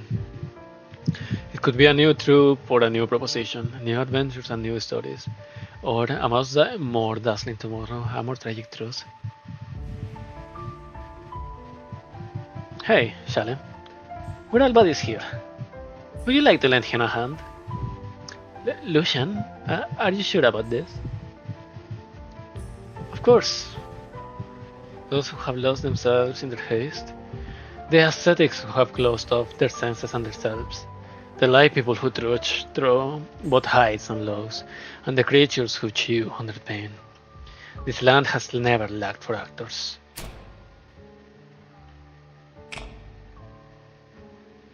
So I welcome you both to join the troupe. Please, I need my playwright playable.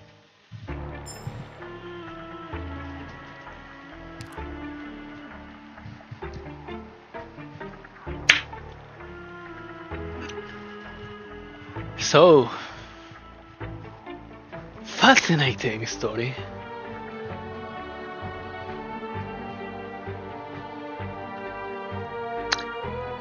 Houghton was, even for a faceless NPC, as I was saying, even for a faceless NPC, she was very endearing.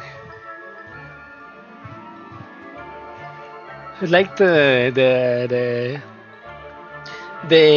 extra that you only see like saying a few lines of dialogue, like I'm going to be late or something like that, and finally being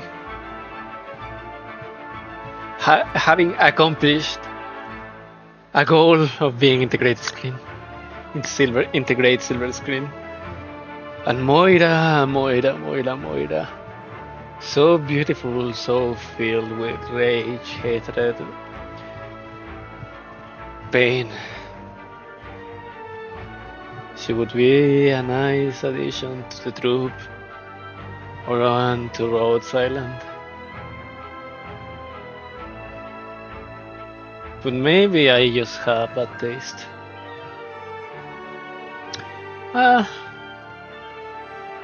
That's it for today. It's been a very nice event.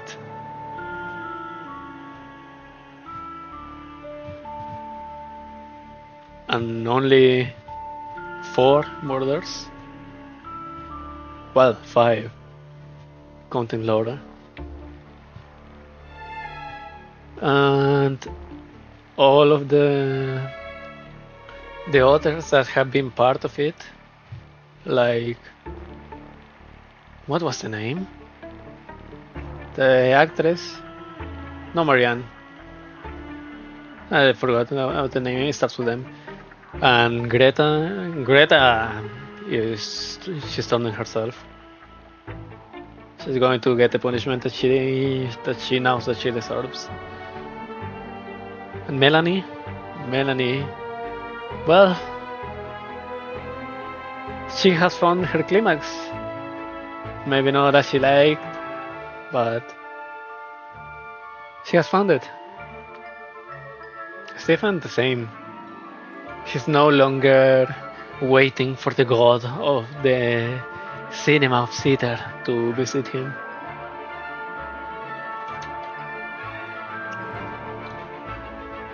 But to make